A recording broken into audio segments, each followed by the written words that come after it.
Today, I'm going to be teaching you guys the English opening. And the whole idea of the English opening is to control the light squares and it's to outplay your opponent positionally. For example, a lot of players like to play d5 here. And it's actually losing because they think after takes and attack your rook, then you're losing. But after knight f3, they try to play e4. You just play knight c3 and you're already winning the pawn. Because if the queen goes here, you go knight g5, you're forking the queen and the pawn. Even if the queen tries to go here, trying to prevent your knight from going here, you're going to just check, pick up the pawn, and then that variation is just winning. Now, something that you guys are going to be seeing a lot is they try to play c6 or e6 followed by d5. And I have a very nice idea against this. So, for example, let's say they go c6, you go g3, regular stuff, d5, takes, bishop g2. And our whole idea from here is to apply as much pressure to that pawn on d5 because we're trying to control the d5 square. So, after a move like knight to f6, I like to play queen to b3 and I just like to continue to attack the pawn. And it's already weird for them to guard the pawn. Like there's this one guy who play bishop e6 and then just lose the pawn. And usually they should play something like e6, you go knight c3, and people play d4 here trying to attack the knight, but it's actually just losing because now we just take on b7 and we're winning a pawn. Now, whenever you play the English and people try to play the King's Indian defense versus the English, what I recommend that you guys do is actually to play the Botvinnik variation of the English, where you play the move pawn to e4, followed by knight to e2. And then the whole idea from here is you're going to castle your king, you're going to play moves like pawn d3, pawn f4, pawn f5, and then you're going to start launching attacks on their king. I'm going to be showing you guys how I'm going to be using this from 500 all the way to 2000.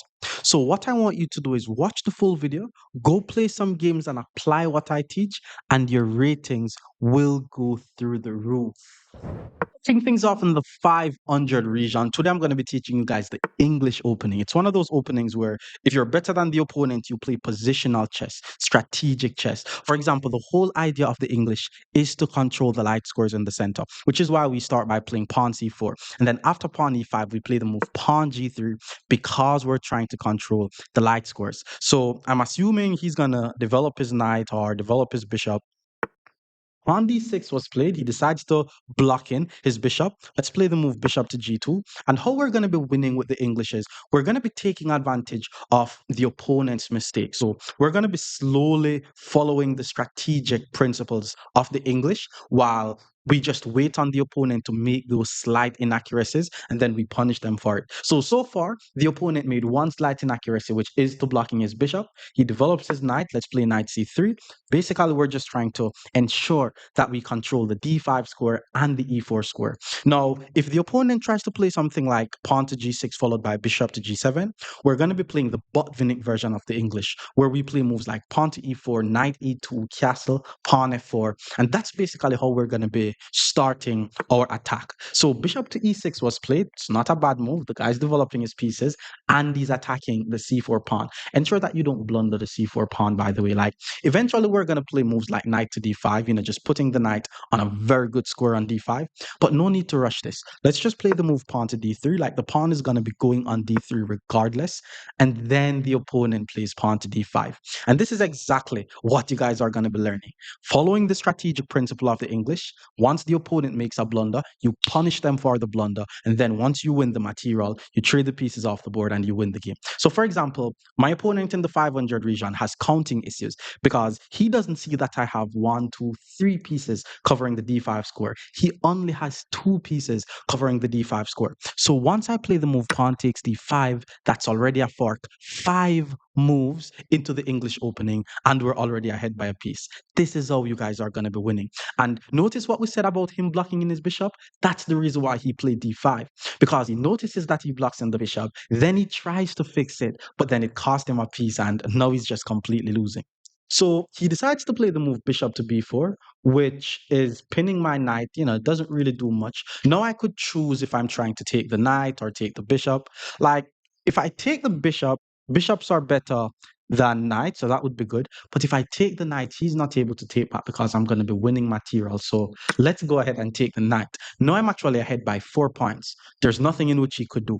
And if he decides to take on c3, that's going to be him trading the pieces off the board. My opponent made another mistake by taking on c6, which means once I take on c6, it comes with check. This is called a fork, by the way, because I'm attacking both the king and the rook at the same time. Now he has to move his king, block the check. I don't know what he's gonna do, but we're actually gonna be taking the rook, and it's crazy. We're gonna be ahead like maybe ahead like 6 points before move 10. That's how you win with the English. So bishop back to d7 was played. Let's just grab the rook. And I'm assuming the queen is going to take the bishop. But once the queen takes the bishop, I'm just going to play knight to f3, developing my knight, attacking the unprotected pawn, getting my king out the center of the board, and continue to win the game like that. So bishop c6 was played. There's two pieces attacking my knight, but my pawn and my queen guards my knight. So let's just get the king out the center of the board. And my bishop on c1 is the only piece that needs to be developed. I'm probably going to play bishop d2. The pawn on e5 is currently hanging, by the way. So if he does not protect the pawn, I will win the pawn. So he did play f6. He decided to guard the pawn. And I'm thinking about playing pawn to d4, but let's be principled. Let's develop the bishop. Let's ensure all our pieces are off the back. I'm also thinking about queen to b3, which is a thematic English move, attacking the unprotected bishop, connecting my rooks. He pulls the bishop back to c5. And now I'm just trying to get my major pieces in the game. Like, you guys understand how the principles work. Once you get the minor pieces out, you start getting the major pieces out. So now I'm going to play the move rook to c1, putting my rook on the same line as the opponent's unprotected bishop. So now once he plays a move like knight to e7, I think he's trying to castle his king though. So I was actually about to play something like knight to e4, which also prevents him from castling. But let's play the move queen to b3 first. So that way it's guaranteed that his king is not going to leave the center.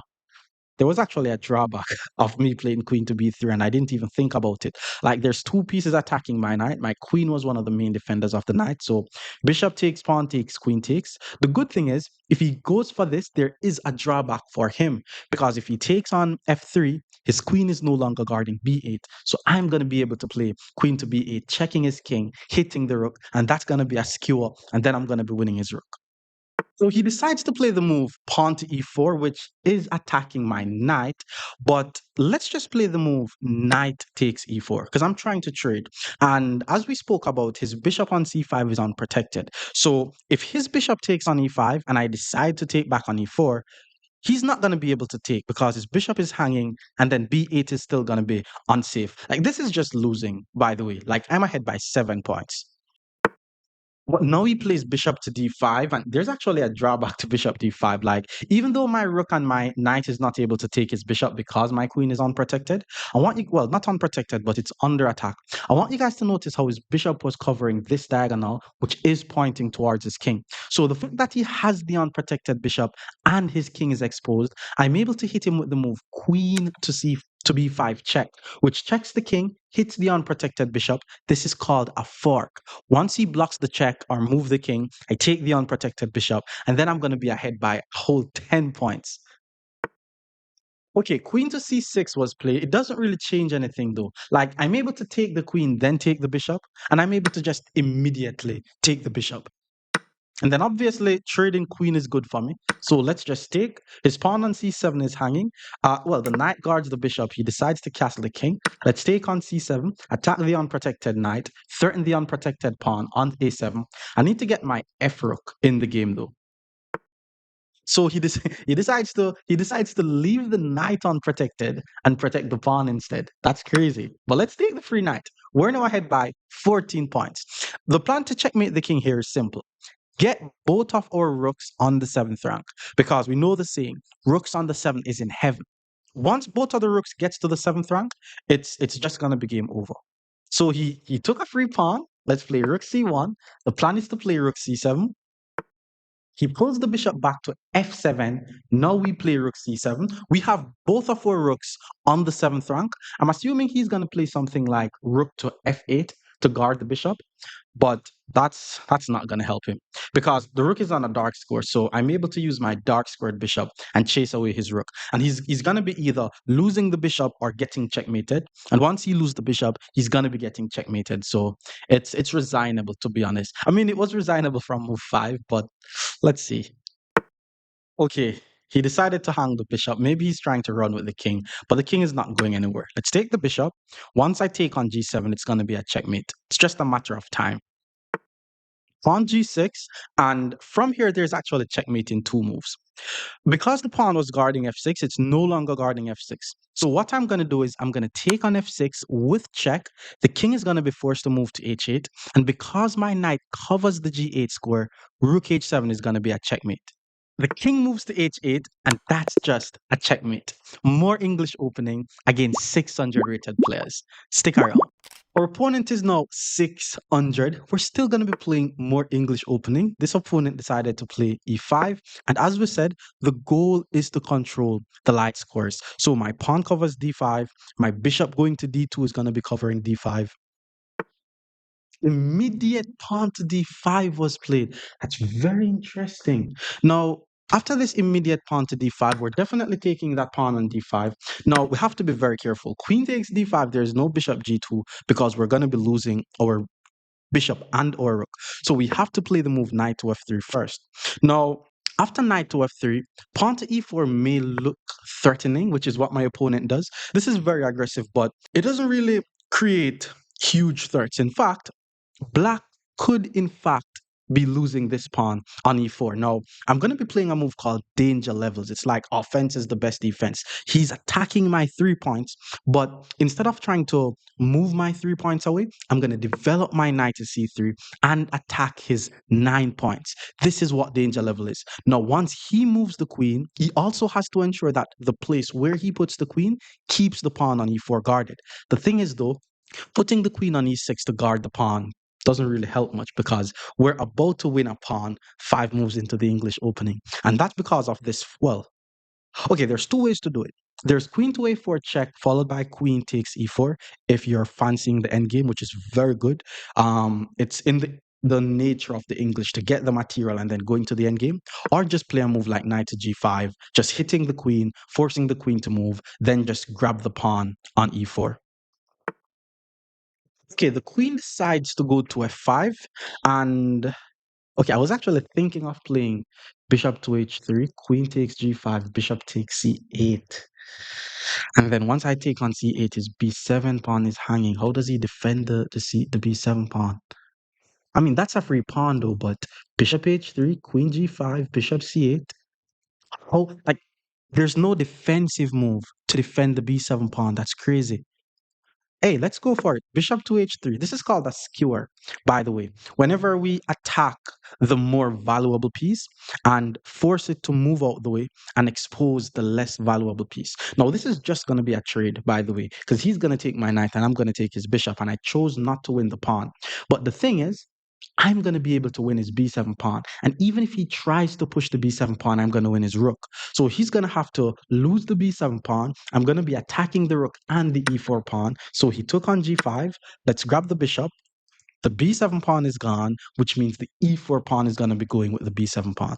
This is outright just losing, especially now that he plays knight c6. He's going to be losing more than just a pawn, because once I take on b7, this is called a fork, attacking the unprotected rook and the unprotected knight at the same time. This is the English opening. I want you guys to notice most of what is happening is being done on the light squares. The English opening is light square domination. Once he moves the rook, we take the knight, king has to move, probably going to take the free pawn, but I'm leaning more towards castling my king. So he moves the rook. Let's grab the knight with check. We're already ahead by 4 points. Now, once he moves the king, I'm actually going to... nah. Pawn to d3 is a discovered attack on his queen. But what if I play pawn d... Okay, let's play pawn to d4, actually. It's still a discovered attack on his queen. I'm assuming he's going to see that. But basically, once he moves his queen, I'm going to be able to either play bishop takes c4 or pawn to d5 to guard my bishop. Let's see what he does here. Come on, bro. What's his name? Tarunias. You're representing the Indians, bro. That's a free queen. V- I'm sure Anand is not going to be happy with that, with you blundering your queen like that on move 12. That's crazy. Okay, so he moves the king. Now we're actually going to be going for a checkmate. You see how both of my bishop is preventing his king from breathing? I'm going to get my queen into the attack. Hit him with queen to a4. Queen to a4 is actually threatening checkmate in two moves. Once I hit him with queen to a6, it's over. The king has no squares. He just sent me a message, says he's so nervous playing against me. Poor guy. Like, if you're playing against me, guys, just play your best chess. Like you're going to lose. So just ensure that you play your best chess and then you can watch the video and see where you went wrong. But anyways, knight e7 actually prevents the mate because now once I check on a6, the king goes to d8 and the knight covers the square. And if I take the knight, takes check, there's still king to d8, which means there's no checkmate. Yo, am I missing any checkmate? Because it's gonna be embarrassing if I miss the mate. Maybe knight d5. Knight. Let's try knight d5. Knight d5, he's not able to take my knight because then it's gonna be a checkmate. So he has to take my bishop. And then once he takes my bishop, I'm gonna play queen takes c6, and I'm gonna try to find some ways to remove his bishop from guarding c7 and then checkmate him on c7. That's my new plan.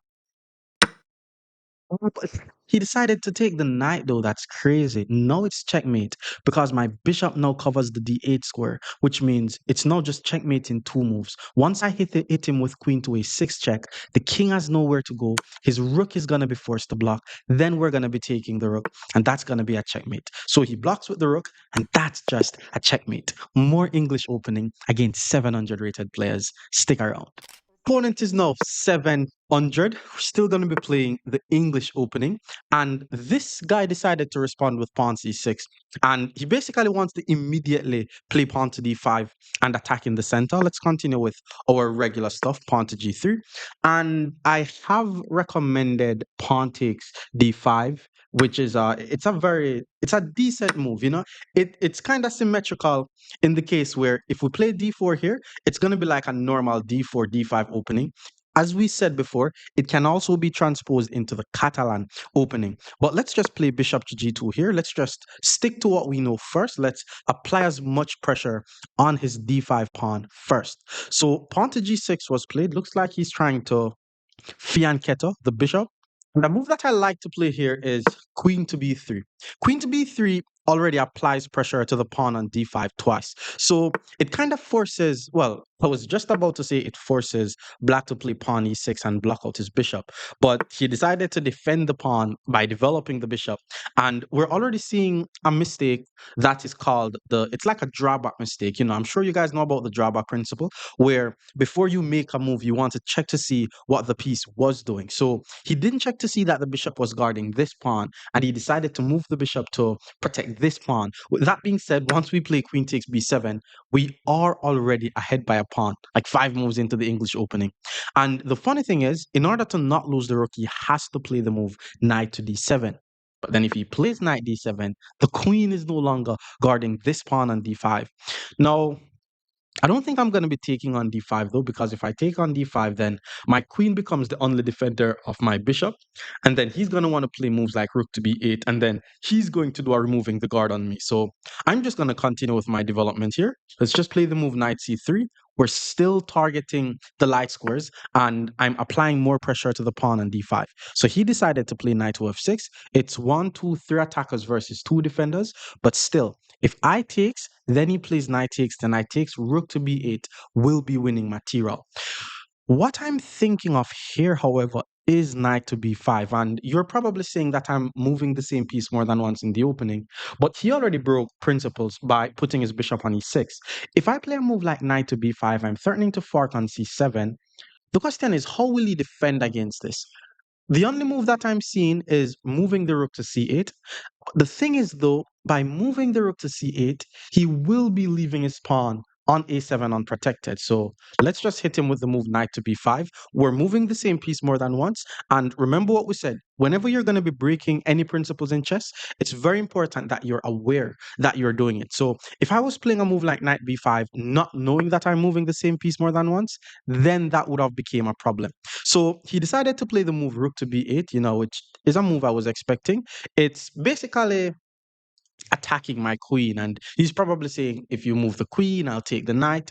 But no need to move the queen, because in order to find the best move in chess, we're looking for forcing moves. We're looking for the checks first. And this is called danger levels. If someone attacks something that is of any value, for example, in this case, my queen, you want to ask yourself, are we able to attack something that has greater value than the queen? And the only piece that has greater value than the queen is the king. Once I hit him with knight c7, it's basically a smothered checkmate, which means he is forced to sacrifice his queen. And then once he sacked the queen, we take the queen. We're going to be already ahead by a queen, 10 moves into the English opening. And I mean, he's probably not going to resign because he's 700. So he's probably going to just play. But it's just a game at this point. He took.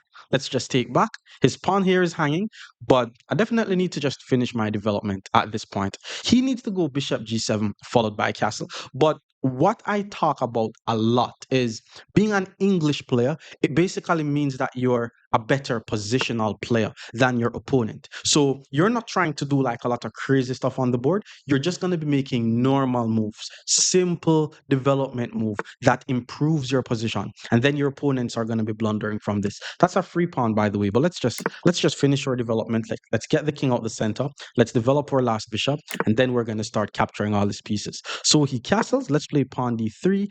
Pawn d4 is also okay, but I'm just choosing to put the pawn on d3. It also prevents his knight from coming to the e4 square, and then I can choose to play bishop e3 to hit the pawn, bishop g5 to trade, even bishop f4. Like, I can play anything here. So pawn a5, he's trying to save the pawn, but he puts the pawn right where my queen is covering. So let me just go ahead and take the pawn. I mean, probably should have developed my bishop, but I'm ahead by 8 points. Like, everything is winning here. Then he plays pawn to h5. Really didn't do anything. Let me just finish my development, get my last piece out. Now, the rooks are the pieces that I need to bring in the game, and there's only one file on the board. Whenever you have two rooks, but then there's one file, you want to either create another file or just put both of the rooks on the file. So one thing I could do here is play moves like rook c1 followed by rook c2. He plays knight to g4 to attack my bishop. His bishop is also applying pressure to my unprotected pawn on b2. So even though I don't mind if he takes, I'm still going to put the bishop on d4. It's like it's a better way to trade. I'm protecting my b2 pawn. And if he takes on d4, I take with my knight, and then his e6 bishop is going to be under attack. Bishop h6, he's not trying to trade. That's something principle that he's done. And he's also preventing my rook from getting access to the c file. But we're now going to follow the principle of neutralization, which states once a piece is on your half of the board, you want to ensure that you put the question to it. So now he has to pull his knight either back to f6, or, well, he's not going to play knight e5 because that blunders the knight. So he has to pull the knight back to f6. And if you're watching this, just taking the knight is always winning. But I'm probably going to play knight e5 because I'm trying to trade, but I'm also trying to play good trades. But taking the knight is also completely winning. If you're ahead by 8 points, there's no trades that you could make which will just make the game losing for you. So now he plays rook to a8, and because I'm ahead by 8 points, I could actually get away with sacrificing my queen on a8. Like, I don't have to do this, but this is called simplification, and I want you guys to understand this concept. If you're ahead by a lot of material, you should be thinking about ways to give back material to make the position easier for you. So basically, I'm going to be losing my queen, which is 9 points, but I'm going to be gaining 8 points. Well, once I take the knight, which is 8 points, he's also going to be taking back the pawn. But now I'm going to be ahead by 6 points. And then even when I'm ahead by 6 points, I could think about sacrificing again. So that way I'm ahead by 5 points. And then by the time I finish sacrificing, I'm probably going to be in an endgame where I have like an extra rook, which is going to be impossible to lose. Now that he plays bishop takes g4, now I play knight e5. My knight hits his knight. My knight also hits his bishop, which means a trade in this position is guaranteed. My bishop on g2 is also attacking his unprotected pawn. Okay, he plays knight f6, not trading, guarding the pawn. But let's just get rid of that bishop. And then the moment I get rid of the bishop, like what we're now learning is how to convert a winning position. So I want you guys to notice that my main plan is to trade. He took on g4, even though this is a removing the guard tactic, because the knight guards the bishop and well, the knight guards the pawn. And because I want to take the pawn, I need to get rid of the knight. Even if that was not there, I'm just trying to get the pieces off the board. Now I take the pawn, we're attacking the rook, assuming he's going to attack my bishop.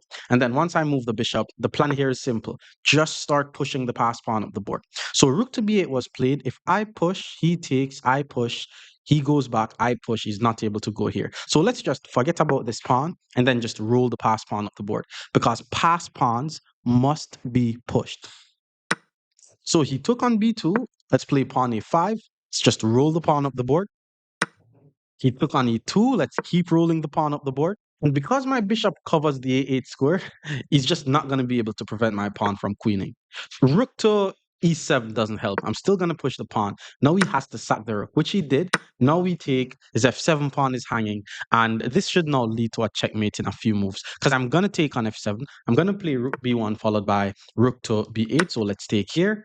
And that's basically what I'm going to do to deliver the checkmate. Moving the king doesn't help. Let's just set up our checkmate here. And I'm going to play rook to b8 on the next move. I mean, I'm not going to pre-move it because probably he's going to go bishop f4. But there's nothing he could do to prevent checkmate at this point. Probably going to resign.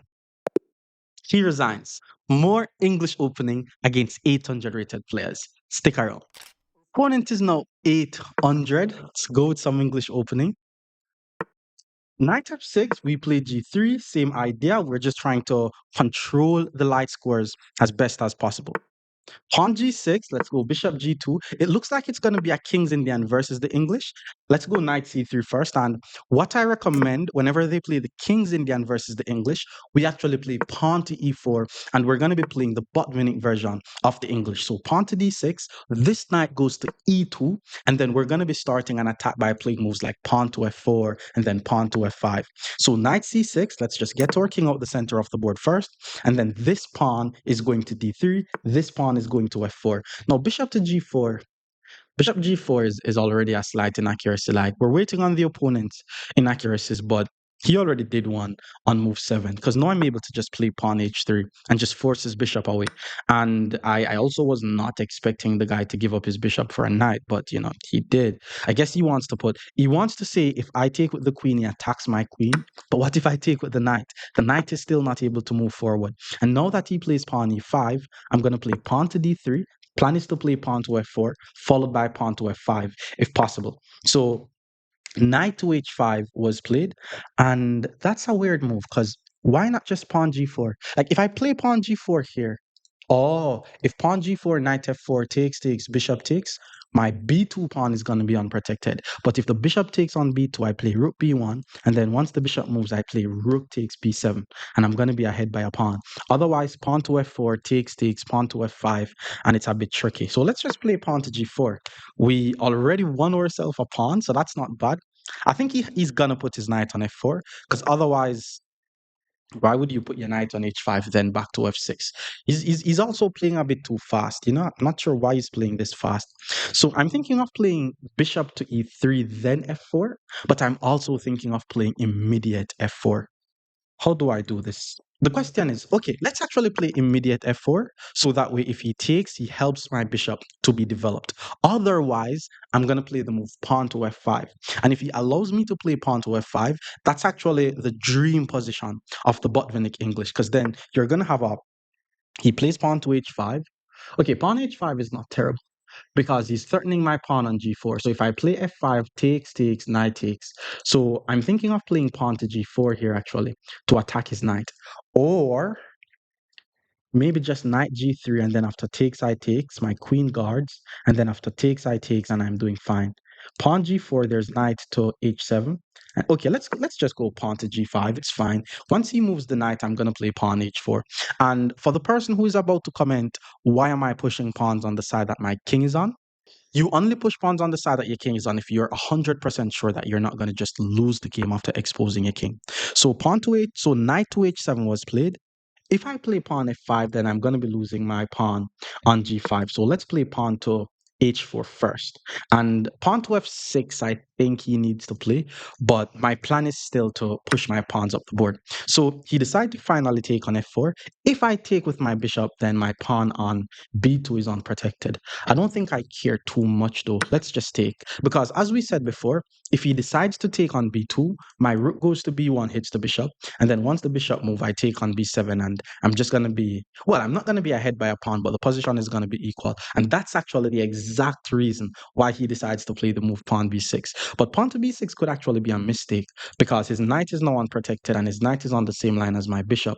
So now I'm going to play the move pawn to d4. He has two attackers, I have two defenders. So his knight is not coming to d4 anytime soon. And then sometime in the future, I should be able to play pawn to e5. Maybe I should have played pawn e5 from before, because if pawn takes, I take and I attack the rook. Now he plays queen to d7, his knight is guarded, but that's fine. Like, I think this is the position that I wanted anyways, and now I just need to bring all my pieces in the game. Queen to g4 is definitely a potential threat, because once the queen gets to g4, my h4 pawn is going to be under attack. But then if he puts the queen on g4, my bishop goes back to g3, and then eventually I'm going to be able to play queen to f3 and chase out his queen. So let's just play queen d2. Let's just connect our rooks. There's no real threats in the position. Queen g4, there should still be pawn to e5. I just don't want to risk any pawn takes e5. And plus, the queen is going to be pinning my bishop. So if the queen goes to g4, there's bishop back to g3. So rook to d8 was played. You know, that's a very principled move, by the way. He's also getting his rook off the same diagonal as my bishop. Now, I'm thinking about just pulling my bishop back to g3, so that way queen to g4 does not become a threat. But there's a move that I like, which is pawn to b4. I like pawn to b4. It threatens to play pawn to b5. Now, whenever you're playing a move like this, you have to try to be aware of the fact that, okay, his bishop is on the same line as my rook, but I'm not planning on moving my d pawn anytime soon. And then if he plays pawn to a6, I play pawn to a4. It's like all my pawns are now launching at him. Pawn to a5 is an interesting move, but I'm still going to play pawn to b5 and attack his knight. And if he puts his knight on b4, I'm going to play pawn to a3 and attack his knight, and his knight is going to be trapped. So I'm assuming he had to play knight e7, but he didn't. So let's just play pawn to a3. Like, if you're going to move your pawns forward, no, if you're going to move your knights forward, at least ask yourself, how am I going to pull my knight back? Don't just move your knight forward without thinking of pulling it back. Because now he plays pawn to c5 and we're just already ahead by a knight. I'm not going to lie though. This is probably one of the strongest 800 I've ever played. The guy was playing fast and he was playing some decent moves, but this is what happens when you play too fast, bro. Okay, so he took with the c pawn. My c pawn is unprotected, so I have to be a bit careful. Pawn to e5. I want to play pawn e5, but I'm going to prepare it. Let's pull the bishop back first. And keep in mind, I could have played pawn e5. I just don't want to lose my bishop. My plan with pawn to e5 is I wanted to put my bishop on c6 because the queen and the rook was on the same line, but this guy's, it's like he's reading my mind or something. Okay, it's time to play rook to c1, guarding the pawn.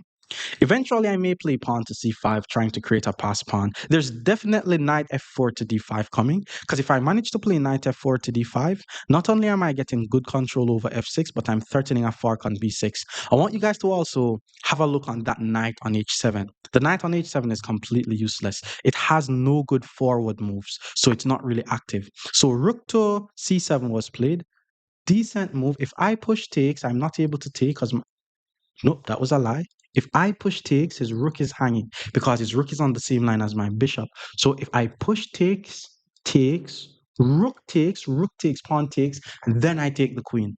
So pawn c5 is a very nice move because I'm threatening to play pawn c6, and that's going to be a pass pawn. So, oh boy, there's queen takes b5.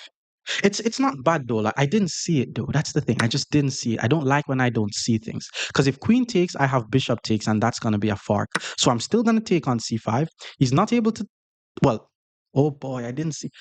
Let me calm down. I'm not seeing a lot of stuff today. Let's calm down. Because he is actually able to take with the pawn. And he missed it because if he took with the pawn, my queen is unprotected and I'm not going to be able to take his rook.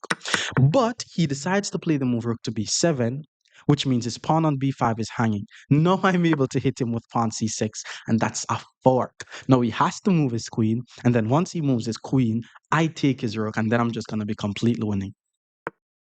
So queen moves over to e7. That's also a free pawn, by the way, because it hits the queen, but I've been missing a lot of stuff. So let's just get the rook off the board. We're now ahead by like 7 points. But then instead of just simply taking back the pawn, he decides to move his rook from the dark square back to another dark square, which means now I'm just going to hit him with bishop takes d6, hitting the rook, hitting the queen. It's technically a fork, but I'm not going to be able to take the rook because of queen d7. Now, if I want to be fancy, I could actually take the rook.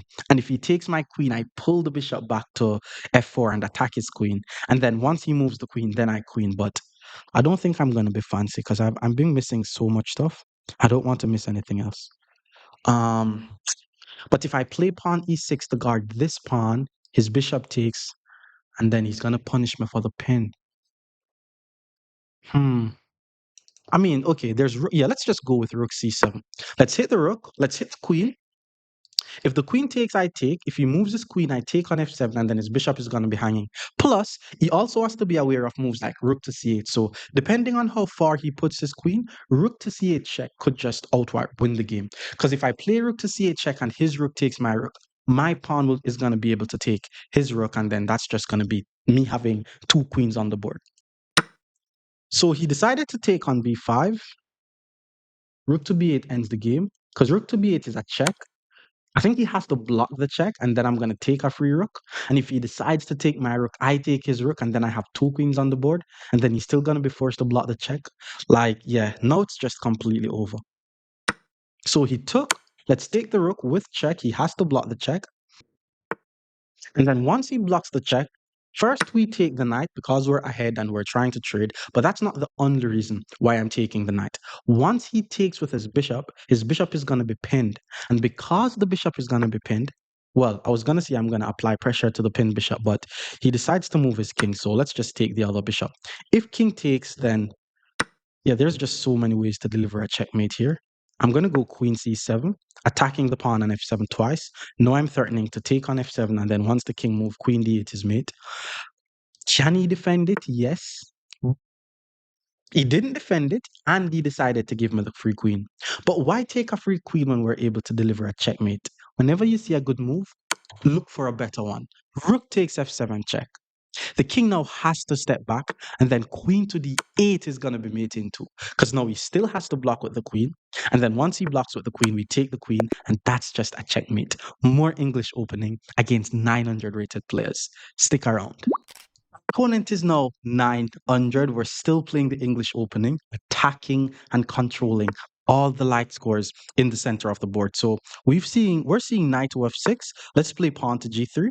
If it's King's Indian defense that we're playing against, we're going to try to steer the game into a butt-winning version of the English. I mean, that's how I like to do it.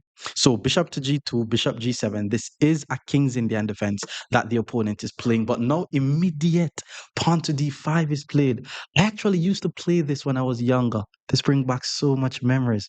Well, whenever they put a pawn on d5, we're always going to be taking on d5. And then once the knight takes on d5, I'm going to be playing my signature move here, queen to b3. Now we have two pieces attacking the knight. And all he needs to do here is play pawn to e6 or pawn to c6 or knight to b6. When I was younger, I used to play knight to b6 a whole lot. So he decides to play the move pawn to e6. Let's play the move knight c3 here. Just continue to apply as much pressure to that knight on d5. Pawn c6 would be a fine move here. If he decides to take on c3, that's also decent, but he just needs to be aware of the fact that once I take back on c3, his b7 pawn is going to be hanging. Oh my lord, he pulls the knight back to f6. It's like everyone below 1,000 is just losing their b7 pawn against the English. This is why I like this queen b3 move. It's like a signature move in the English because now we have two pieces attacking b7. And once he moves the knight out the way, now we just take on b7. We're not necessarily going to be winning the opponent's rook because the bishop is going to take and our queen is going to take back. And all he needs to do to save the rook is just to move the knight out the way. But once they move the knight out the way, I like to go crazy and then play knight to b5, which is not principled. I'm not going to do it because if I go knight b5 now, bishop to d6 is a very easy save. So let's remain principled. We already won the pawn. Let's finish our development. Eight moves into the English. We're already ahead by a pawn, by the way. And I'm assuming my opponent is just going to finish their development. Bishop to g7, castling the king. I'm going to castle my king. I'm going to move my pawn, get my bishop out. The most regular chess. But then we see knight c5, which is not a good move, by the way. I mean, it's a dangerous move because my queen is under attack. But I'm actually going to give the check here. That's where I'm going to check. Because now if he blocks with the queen, there's a drawback and he loses the rook. So he basically has to block with one of the knights. And are you going to put your knight on c5 just to pull it back to d7, sir? Or are you going to just block with the f knight? Yeah, which is fine, by the way, but it's weird. Like, it's weird. Also, if he blocks with the knight, then I hit him with pawn to d4. And then his knight on c5 could be trapped. So he pulls the knight back to d7. So he puts the knight on c5 just to pull it back to d7. Okay, so do we castle the king? Do we play pawn d4 with the idea of bishop f4? No, do we play knight b5 and threaten the c7 pawn? Because if knight b5, bishop d6 takes, and now we're going to be ahead by two pawns. I mean, it's two pawns. We're living in a very hard time. You don't just wake up and get two pawns. So if knight e5 to guard the pawn, there's pawn e4, bishop to d6. If rook to c8, then it's going to be leaving his a7 pawn unprotected. So I'm expecting bishop to d6. But once he plays bishop d6, I grab the bishop, his pawn takes, my queen takes. I'm going to be ahead by two pawns. And I'm also expecting him to move the knight so that way we could trade the queens off the board. Because for some reason, whenever lower rated players are down in material, they think that's the perfect time to start trading the pieces off the board. Knight to d5 was played, and now we're going to hit him with a removing the guard tactic because the knight guards the pawn. He's guarding the pawn twice. I'm attacking the pawn twice. So once I hit him with pawn to e4, I'm attacking one of the main defenders of the c7 pawn. Now, if he's slick, he could play the move pawn to a6, which is like, okay, bro, offense is the best defense. You attack my knight, I attack back your knight. But if he plays a6, I grab the knight, he grabs my knight, then I grab this pawn on e6. And then I'm also applying pressure to the pin knight. So his pawn has to take. And then e6 is going to be hanging. b5 is going to be hanging. I'm already going to be ahead by a pawn. Maybe at that point, I'm going to try to just run out the center so that way I could start an attack on his king. But he decided to sacrifice his queen instead by pulling his knight back to e7, which means his king is now smothered. So I'm now attacking c7 twice. He's guarding c7 once. Once I take on c7, I'm going to say check. Now, he's now looking to see, how do I get out of check? Isn't this mate? But then he's going to notice that he has the option of sacrificing his queen. And then once he sacked the queen, we take the queen. And then just like that, we're now just completely winning. And the opponent resigns. But more English opening against 1,000 rated players. Stick around. Opponent is now 1,000. We're playing more English opening, controlling the light scores. And whenever you see pawn to c6, we're still going to play pawn to g3. And we're just going to take on d5. Like, that's the idea that we're going to use. If they play e6 followed by d5, or c6 followed by d5. We're just going to take on d5, followed by moves like bishop to g2, and apply some pressure to their pawn on d5. So a move like e5 was played, which is good. You know, like the guy's trying to control the center of the board. He's putting both of his pawns in the center. I'm thinking of playing the move knight c3 here. But if knight c3, then he's able to play moves like pawn to d4. So the move that I like to play is queen to b3 because I'm still attacking the pawn on d5 and it does not allow them to play the move bishop to e6 because it loses the b7 pawn. And then to apply even more pressure to the light d5 square, now, only now, we play knight c3. Because now we have three attackers on d5. He has two defenders on d5. If he decides to play pawn d4, which for some reason everybody falls for this, the b7 pawn is now hanging. This is danger levels, by the way. Like, why move the knight when the knight is only 3 points? And we're able to play a move like bishop takes b7, taking a pawn and attacking the opponent's rook. Now, if he decides to take my 3 points, I'm going to take his 5 points and I'm just going to be winning the game. So he decides to take the bishop first, but then I'm going to be taking his bishop. And it's the same thing. If he decides to take my knight, I'm going to take his rook. So now he has to move his knight. And then once he moves his knight to protect his rook, that's when I'm going to move my knight. So again, this is going to happen a lot. So ensure that you're seeing what's happening. Once they move their knight, okay, there's two things that I could do. There's knight b5 and there's knight d5. Knight d5 is just a trade and I'm safe. If knight b5, I'm threatening to play knight c7 to win the rook. If knight b5 and then the rook goes to b8, knight c7 check forces the king to move to e7, take on a7. I'm not losing my knight. My knight is not trapped. It's just more material to me. So let's go knight b5, and if rook b8, we're going to play knight c7 and win even more material. Well, the rook decides to go to c8 instead of b8 to attack my queen. I mean, that's a free pawn. I'm trying my best not to be too greedy, to be honest here. Like, if I take the pawn, I hit the rook, there's rook to c7, which attacks my queen. There's queen to a6.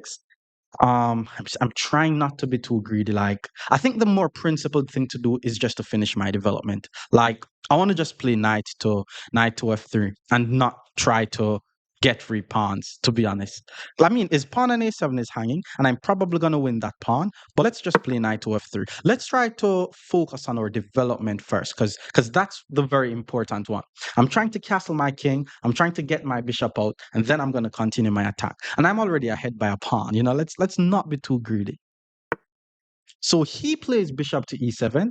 I guess he's trying to get his king out the center of the board. Like, okay, now I'm trying to see if I'm able to prevent him from getting his king out the center, but I'm not seeing how I'm going to do that. So maybe I should take on a7. But I just know that if I take on a7, he's going to go rook c7. And then I'm going to have to move my queen. Okay, but it's just one tempo. Let's go for it. Let's take on a7, hit the rook, because I'm gonna castle, he's gonna castle. So let me just get two pawns. It feels weird though. Like I don't. It feels uncomfortable trying to grab pawns and win pawns when my king is still in the center of the board. My bishop on c1 is not yet developed. So rook to b8 was played. I was kind of expecting that move. The only safe square for my queen is a6. So let's not think about it too much. Maybe he's going to go rook b6 and attack my queen again. But then I'm going to be able to play queen a4. He has to be a bit careful though, because I'm threatening to play knight c6, which would be a fork. And then he plays rook to a8, which is a very nice move because my knight is now pinned and he's going to want to apply pressure to my pinned knight for sure. Okay, I know that he's going to want to apply pressure to the pin knight, so let's put the queen back on b7. If he puts his rook back on b8, maybe I shouldn't play queen to a6. This is a lesson, by the way. This is why you should not be grabbing pawns a lot.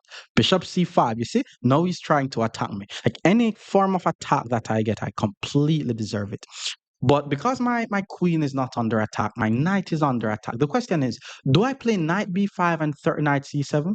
Or do I play knight c6 and attack the queen? I think it has to be knight c6. Knight c6 may even win. Knight c6 may win me even more material. And please do not be greedy if you're watching this. But if I play knight c6, I'm hitting the queen and I'm attacking this pawn. Once I play knight c6, his rook is also under attack. So he has to put his queen maybe on c8 so that way he keeps his rook guarded.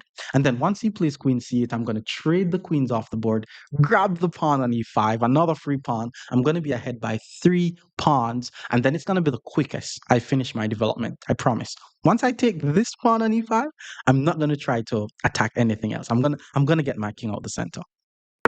So he did play queen c8. Let's just grab the queen. And then once he takes our queen, the knight is under attack, so I have to move the knight. A pawn is just on the e5 square. You know, my knight was under attack. A pawn just appears to be on the e5 square. We're ahead by 3 points though, so it's very easy conversion from here. Castle the king, play pawn d3, maybe put my bishop on d2, and then win an easy game. So he castle. Okay, I need to be careful. I castle. Ooh, I need to be careful. Because if I castle, there's rook e8, my knight is unprotected, my pawn on e2 is unprotected. Okay, I don't think I should castle right now. I mean, we're in the end game anyways. Like, who wants to castle when they're in the end game? I just have to be careful. So before I castle, let me pull the knight back to d3. Still not developing, by the way, but hey, I'm not trying to lose any material. I'm attacking the bishop. If he allows me to trade, then I'm going to be very happy with the trade. Otherwise, I'm probably going to castle or then play pawn b3, bishop b2. Let's see though. So he pulls the bishop back. Okay, please just bear with me for a moment. I'm gonna find a very creative way to finish my development. Instead of playing pawn b3, bishop b2, I'm gonna play I'm gonna play pawn a4 first. Pawn a4 is not bad because for one, it's a pass pawn. We're in the end game and pass pawns must be pushed. Two, I'm actually planning on playing the move pawn b4, then develop my bishop. So now he plays rook to c2. I could also push again just to just keep rolling the pawn up the board, and then eventually I play pawn b4. Everything here is guarded, so I'm safe. So let's play pawn a5 first. Let's attack the bishop again. He could try to play rook to a8, saying, "Okay, if you take my bishop, I take your rook," which is a decent try. But I'm just gonna play pawn b4. That was the plan, anyways. Like pass pawns must be pushed, and that's why I'm pushing my pawns up the board. He did play rook to a8. I cannot take the bishop due to rook takes, and moving my rook to B pawn to b7 would actually be a very nice tactic, but then I'm gonna get checkmate. So let's play the move pawn to b4. I'm still not able to take his bishop, by the way, but eventually he's gonna be forced to move his bishop. Bishop to b2 is coming next. Maybe castle, maybe not. Like I'm not gonna castle my king because I want to get my king to safety. I'm gonna castle my king because I'm trying to get my rook in the game. So knight to d5 was played. Now we play the move bishop to b2, developing my does it work? Bishop b2, knight takes b4. Bishop b2, knight takes b4. Then I take the piece. He takes with check. Then I takes. Nah, that doesn't work. So it's not bishop to b2. Maybe it's bishop to a3. Let me castle first. Let me castle first because b4 is still guarded by the knight anyways. I'm still not able. Am I able to take? Yes. I'm probably threatening to take because if I takes and then he takes my rook and I push, ah, look on what's about to hit him. He thinks I'm not able to take, right? Watch this. This is probably a brilliant move, by the way. I take his bishop, sacrificing my rook, right? If he takes my rook thinking I'm weak, I just need to play pawn to b7 because past pawns must be pushed. The knight is not able to prevent my pawn from queening. He's not able to pull this rook back because I'm going to take the rook. He's not able to pull this rook back because I'm just going to take the rook. And he's also not able to get behind my pass pawn. So taking on b6 is just a very nice move. And now I'm ahead by 9 points, and this is where the game is going to be over. He's probably not going to take the rook though because he's 1,000. But he's probably coming to the realization that okay, I'm not able to take the rook. So now I'm gonna have to move my rook. But then I'm just behind by 6 points. So he decided to take with the knight. Because I'm ahead by so much material, let's just trade.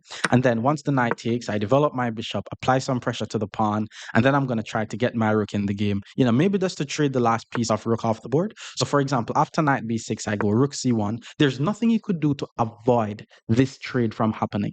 And then once this trade happens, the d pawn is going to fall, my b pawn is going to become a queen, and it's just going to be game over.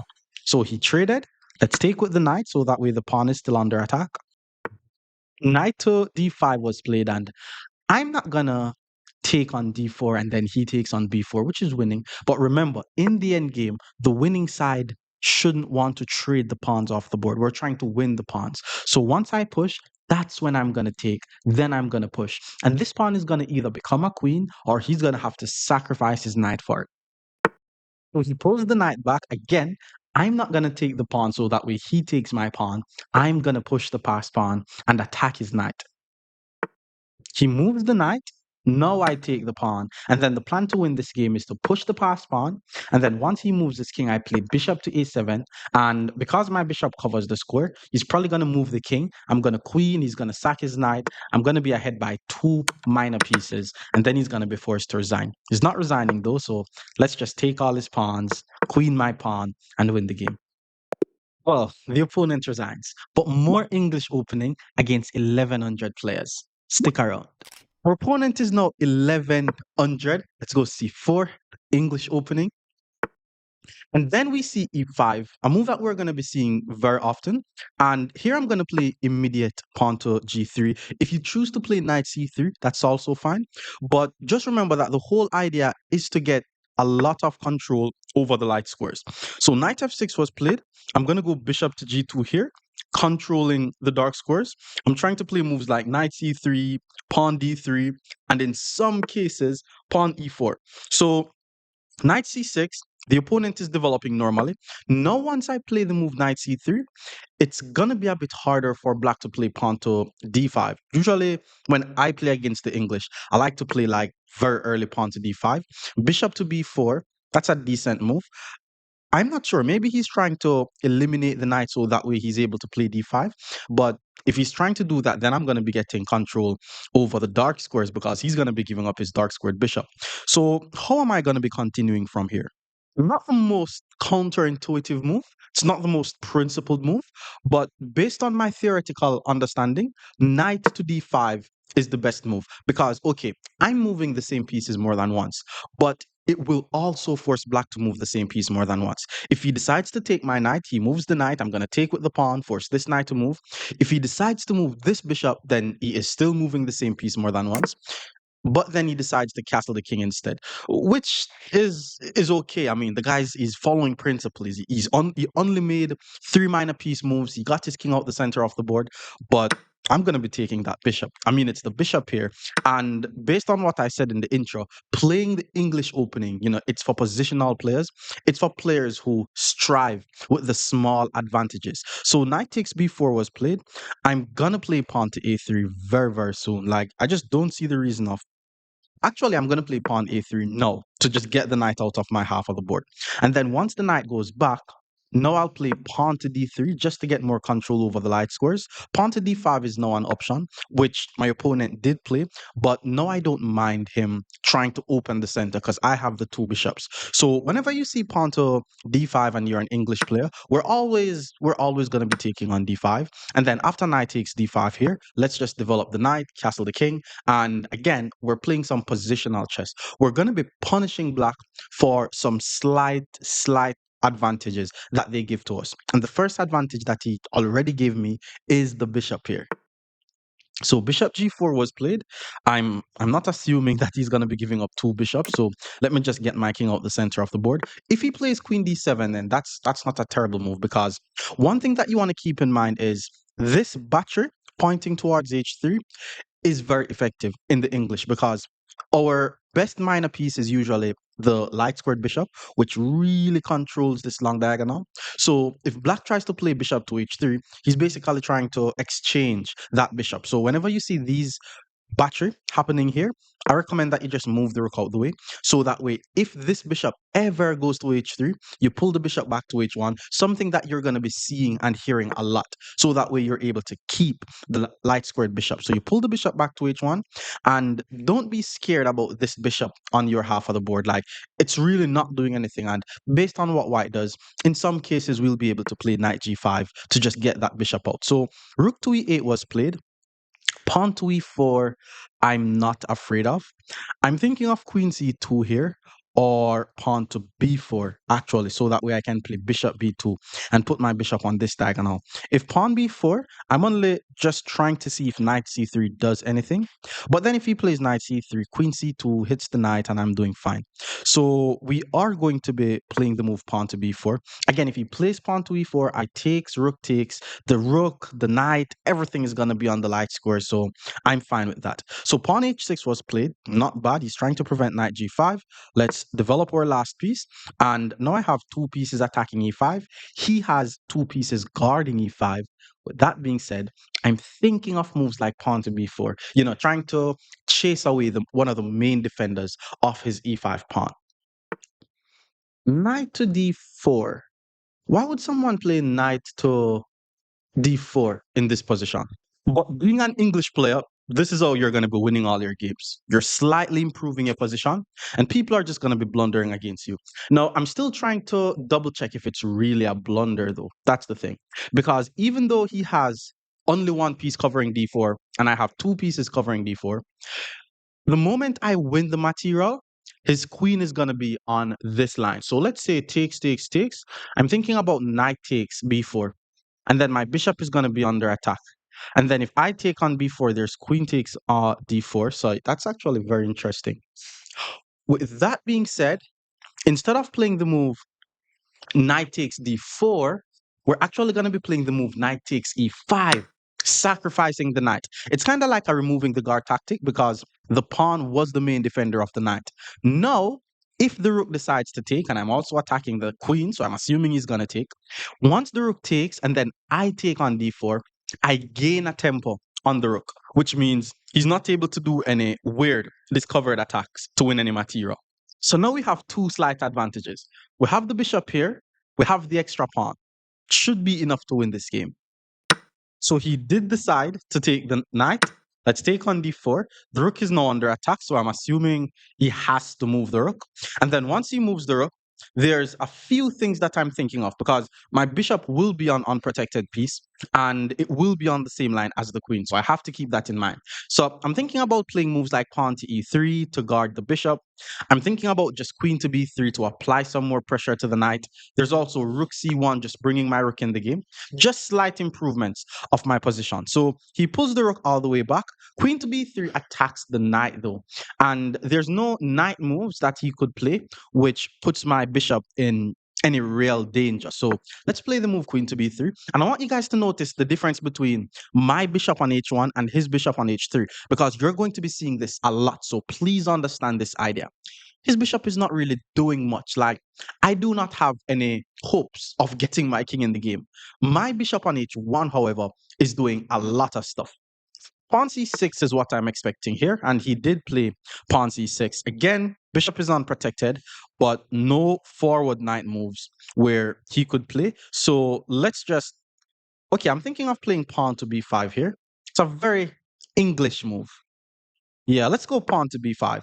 Now, even though he has two pieces covering the b5 square, it's kind of like I tried to do a removing the guard because I have two pieces attacking his knight. He only has the pawn and the queen guarding his knight. So if he tries to use the pawn to take my pawn, then he's just going to lose the knight and I'm just going to win the game. Okay, so the knight went back to b6, which means my bishop on d4 is now under attack. But not only is my bishop under attack, my pawn on b5 is also under attack because the pawn on b5 is under attack twice. So if I take the knight, it doubles up his pawn and that should be another pawn. But then I'm giving up the bishop here. But I'm already ahead by a pawn. So if I give up the bishop here and win another pawn, that's going to be two extra pawns. So that should be able to win the game. The other thing that I'm thinking of is to play queen to b2, guard the bishop, attack g7, and then once he protects g7, I save my pawn. But, there should be some knight a4 idea. So I'm going to go ahead and play the variation that wins the pawn. So how I win the pawn is first I take the knight.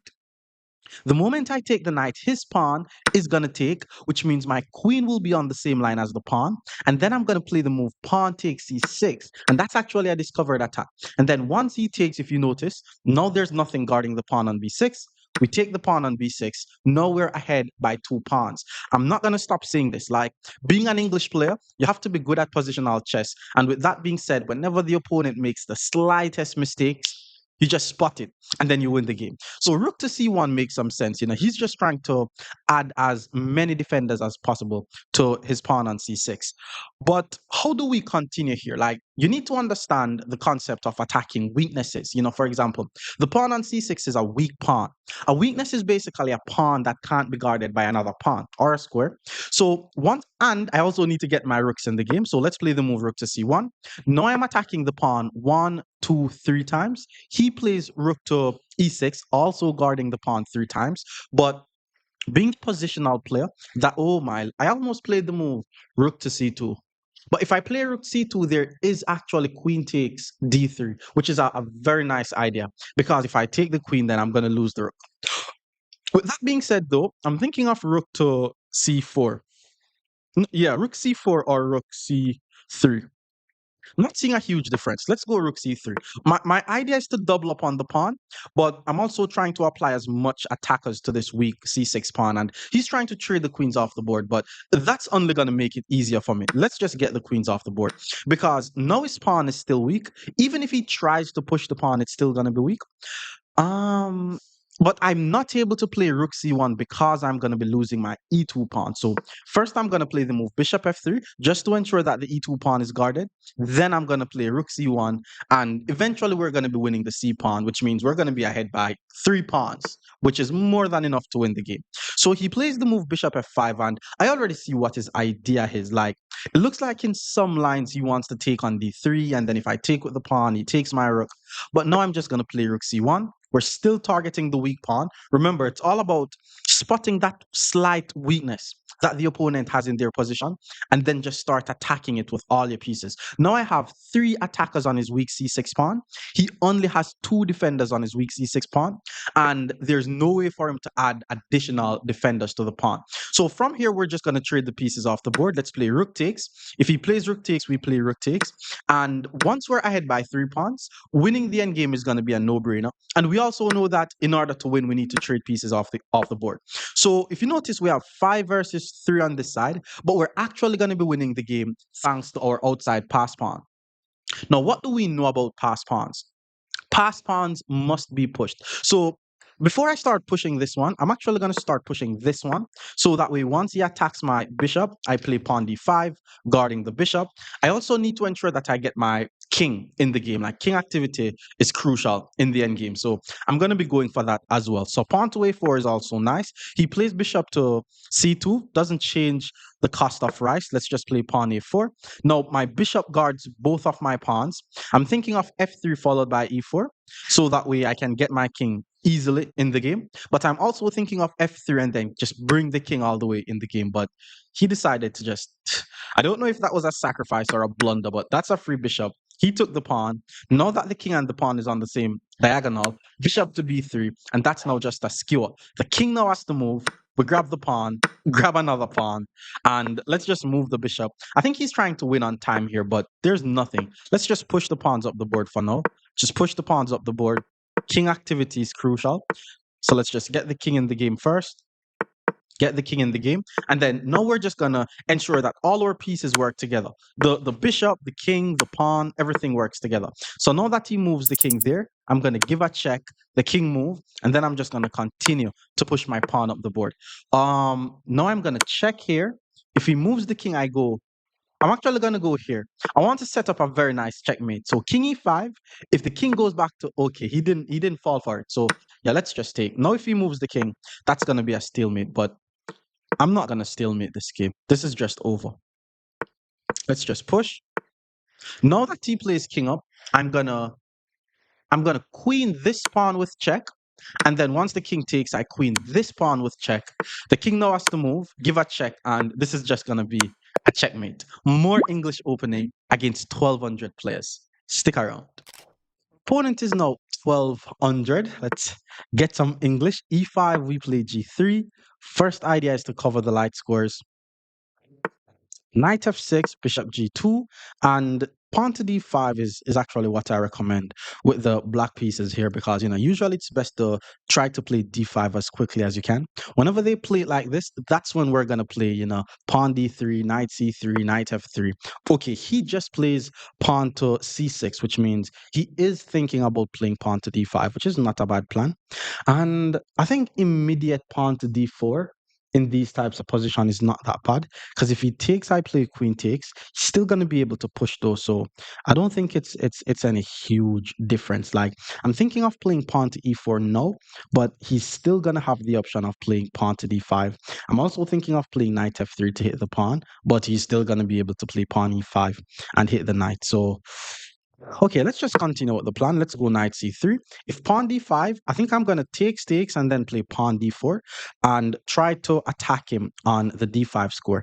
Or another thing that I'm thinking of is if pawn d5, I take stakes queen b3, and then everything is going to be attacking his pawn on d5. So just remember, the English has a lot to do with controlling the light squares in the center of the board. So if you give up control over the light squares, then maybe you did something wrong. So bishop to b4 was played, decent move. It looks like he's trying to eliminate my knight, which is one of the main defenders of the d5 square. But because my plan was to play queen to b3, I'm thinking of just playing queen to b3 now because it attacks his bishop.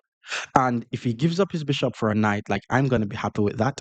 And then I'm thinking of playing queen takes c3, seeing that it immediately attacks his pawn on e5, which means pawn to d5 is still going to be a bit harder for him to play. So he gave up the bishop for the knight. First slight advantage that we got. Let's take with the queen so that way we don't double up the pawns and we get the tempo on his e5 pawn. So he plays queen to c7 to guard the pawn. One thing I'm now noticing is if he plays d5 and I takes, he's not able to take with the pawn because that may lose the queen. Knight to f3 will allow him to play pawn to e4. And if I play knight g5, oh, knight f3 hits the pawn. If pawn e4, knight g5, and then I'm attacking this twice. And if he plays pawn d5, I take. Oh, and if knight takes, I take on g7, and if pawn takes, I take the queen. So knight to f3 tactically works, but do not play knight to f3 unless you're 100% sure that you're not afraid of pawn to e4, because moves like pawn to e4 could be annoying. Like you're trying to develop your knight, and then the pawns come down, start chasing the knight around. So he plays pawn to d6, and if I castle now and he push, it's gonna definitely be the same thing. So before I play pawn to d3 to prevent him from playing pawn to e4, let's just get the king out the center of the board because pawn to e4 still does not work. Now that he castled the king, I have to be a bit aware of him pushing the pawn to e4 and attack my knight. I mean, pawn to e4, knight g5. There's also rook to e8. Okay, I'm actually thinking of pawn to b3 here. Pawn to b3, pawn to e4, knight to g5 hits the pawn twice. If he moves the pawn, I takes, knight takes. His pawn on e4 is gonna be too weak. Like I'm actually just trying to put my bishop on b2 to create some threats along his g7 pawn. But let's just play pawn to d3. I mean, pawn to d3 doesn't necessarily prevent pawn to e4, to be honest. Like, he could still play pawn to e4, but I'm trying to play b3. He plays h6. I guess he thinks I'm trying to put my bishop here, but I actually prefer to put my bishop on the g5 square.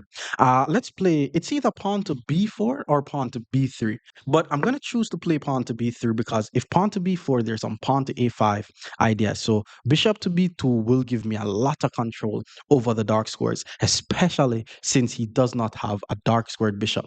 He also needs to ensure that he develops the rest of his pieces. So bishop e6, he's developing. Let's go bishop to b2, fianchettoing my bishop.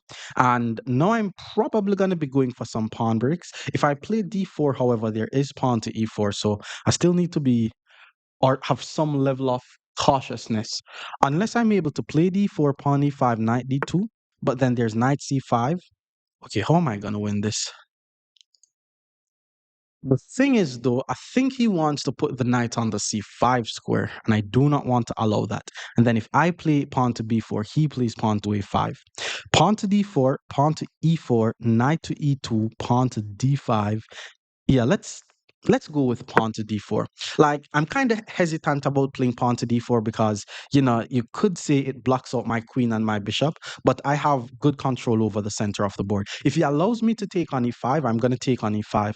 So that way, if he plays e4 in the future, my knight could get access to the d4 square. But now I'm not afraid of e4 because after knight back, if he plays d5, I just take. And he's probably going to take with the bishop, but he's not going to be able to take with the pawn because then his queen is going to be unprotected. So he did decide to play e4. The knight is under attack. Let's just pull it back. Now we have two pieces attacking e4, and then he plays pawn to d5. Let's take on d5, and I'm assuming he's going to play bishop takes. Like knight takes is also interesting, which is what he did. I guess he wants to play f5 to guard the pawn. I mean, my queen is under attack, so I have to move. Let's just pull the queen back to c2. Now there's three pieces attacking his pawn. He has no defender, so I'm assuming the move has to be f5 unless he wants to play pawn to e3, which I'm not afraid of. If pawn e3, there's knight c4. Now, what I need to be aware of though is this knight coming to b4. So once he plays a move like f5, I'm probably going to play pawn to b3 to prevent his knight from going to the b4 square. So he did play f5. Let's play pawn to a3, preventing the knight from going here. I'm thinking of putting my knight on c4 regardless, though, because, eventually if this knight moves away, I could get access to the e5 square. But I need to figure out what's the plan with my dark squared bishop, because for now, it's only pointing towards my own pawn. So I also have a little idea of playing b4, knight b3, knight c5. I'm thinking of playing moves like rook c1, putting my rook on the open file. But we're not necessarily going to be rushing, like we're playing the English. So we're going to be slowly getting pieces in the game and see if the opponent is going to make like a brutal game changing mistake. So rook to c8 was played. Maybe he wants to play c5. Let's just play rook c1, putting my rook on the file as well. If he plays c5 though, then I'm more than likely going to take on c5 because it's going to allow my bishop to get way more active. Knight c4 is still coming. Pawn to b4 is still coming. Now I just need to think about my f1 rook. Like, what's the plan for my f1 rook? Okay, I think there's I almost played f3 and then fell for a fork on a3. That would be embarrassing. So he plays pawn to a5 because he doesn't want me to play pawn to b4. I'm thinking of just playing the move knight c4 here. Knight c4 allows b5, but it really weakens his c6 pawn. So let's play knight to b4. It also puts some attack on his a pawn, and it makes it harder for him to play pawn to e3.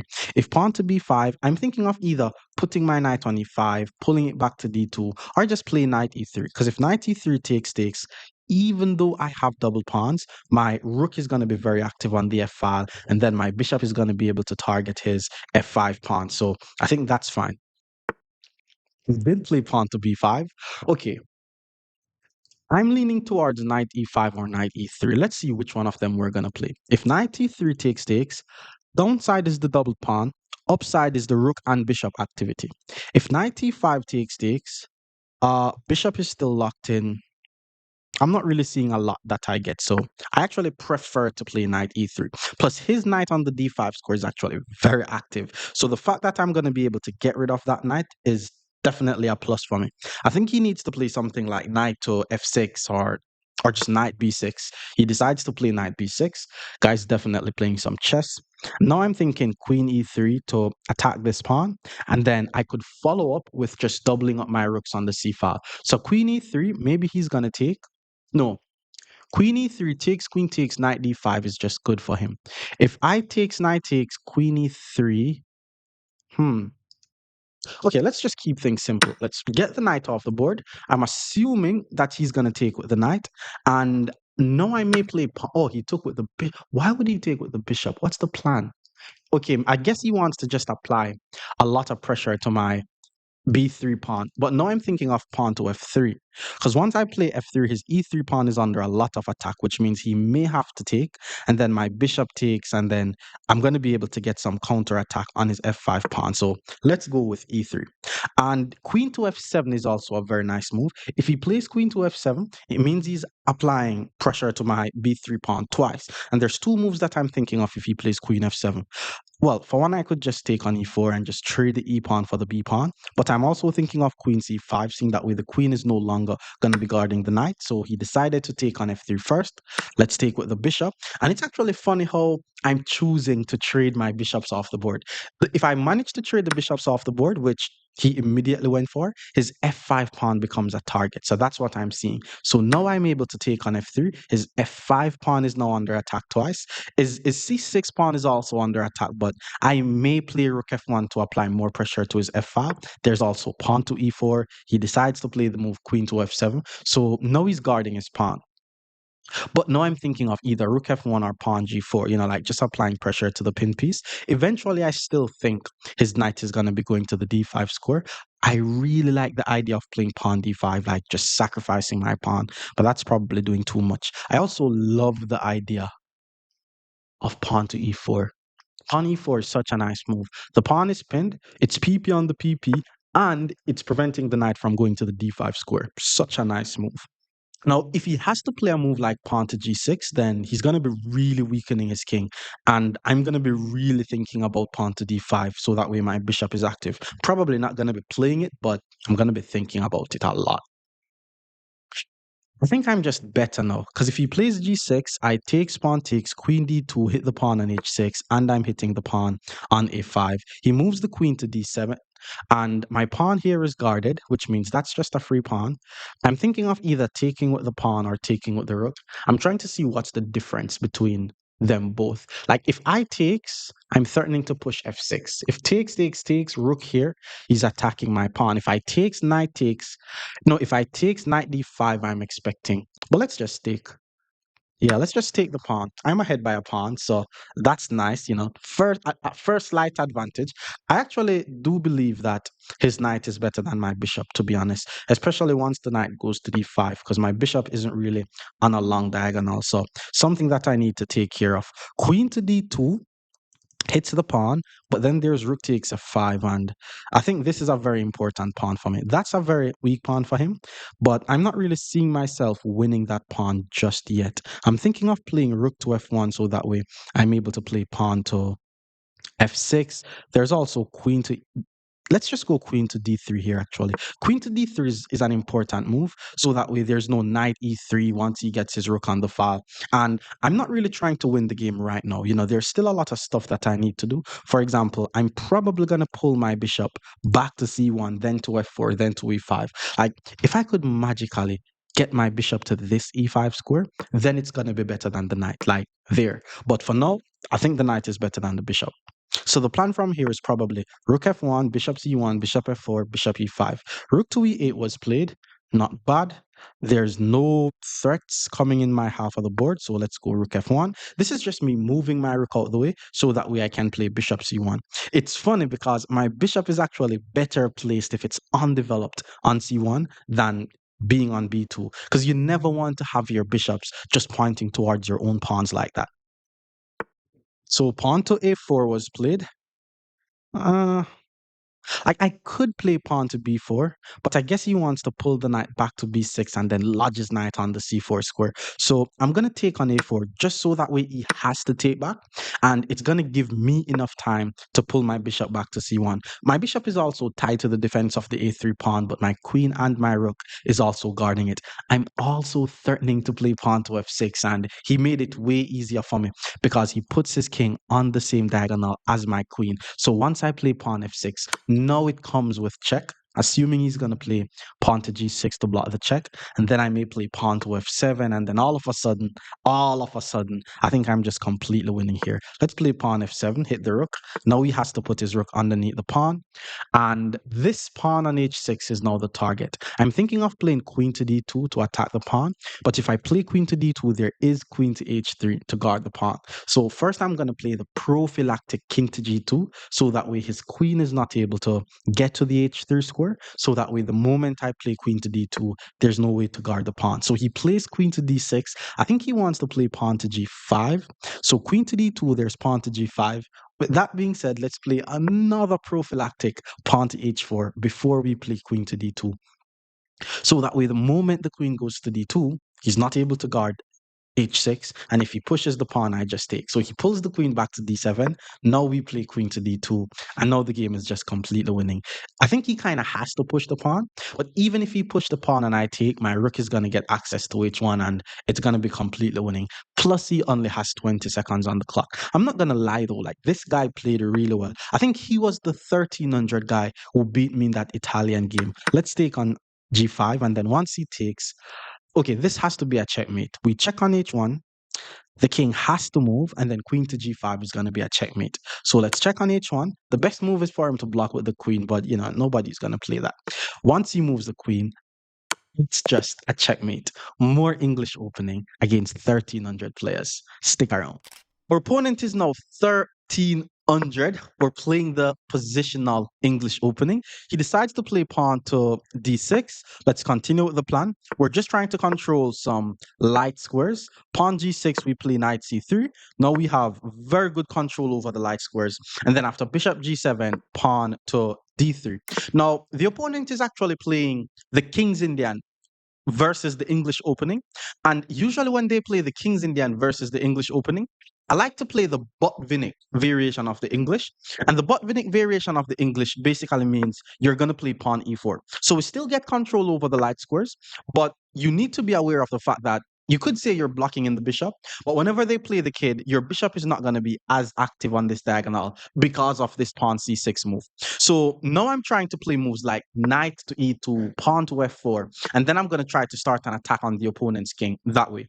Bishop g4, though, that's a weird move. I guess he's trying to play queen c8 or queen d7, but the fact that he put his bishop on g4 this early, it just allows me to play pawn to h3.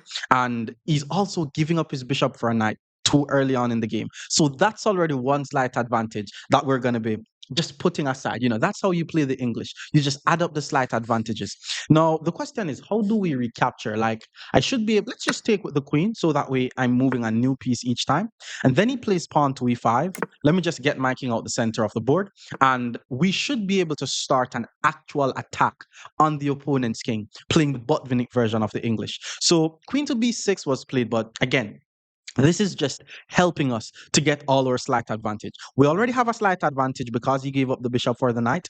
Now that he plays queen to b6, we have another slight advantage. Bishop to e3, gaining a tempo on the queen. My b2 pawn is also guarded, so there's no losing a pawn here.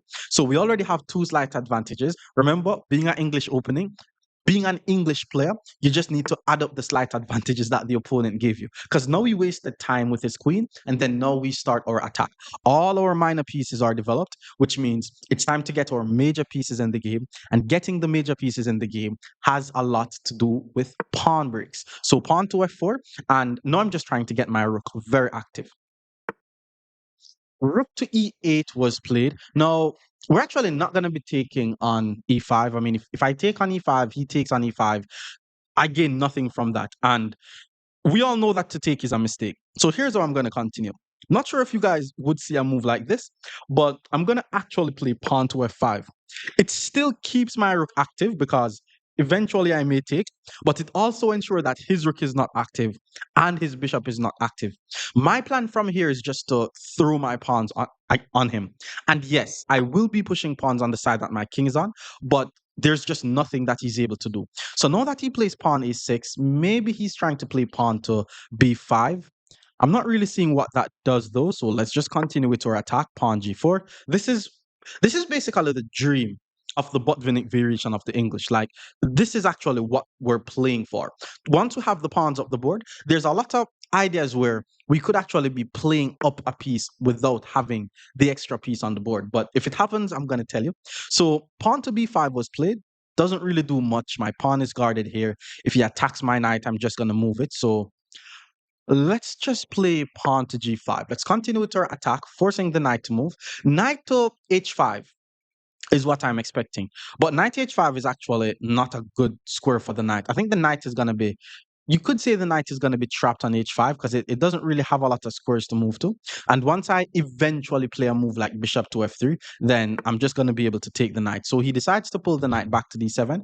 And here's what I was referring to when I say being ahead by a piece without being ahead by a piece. I'm not going to rush it though, but if I ever get to play pawn to f6 and he pull his bishop back to h8, then that bishop is just never in the game.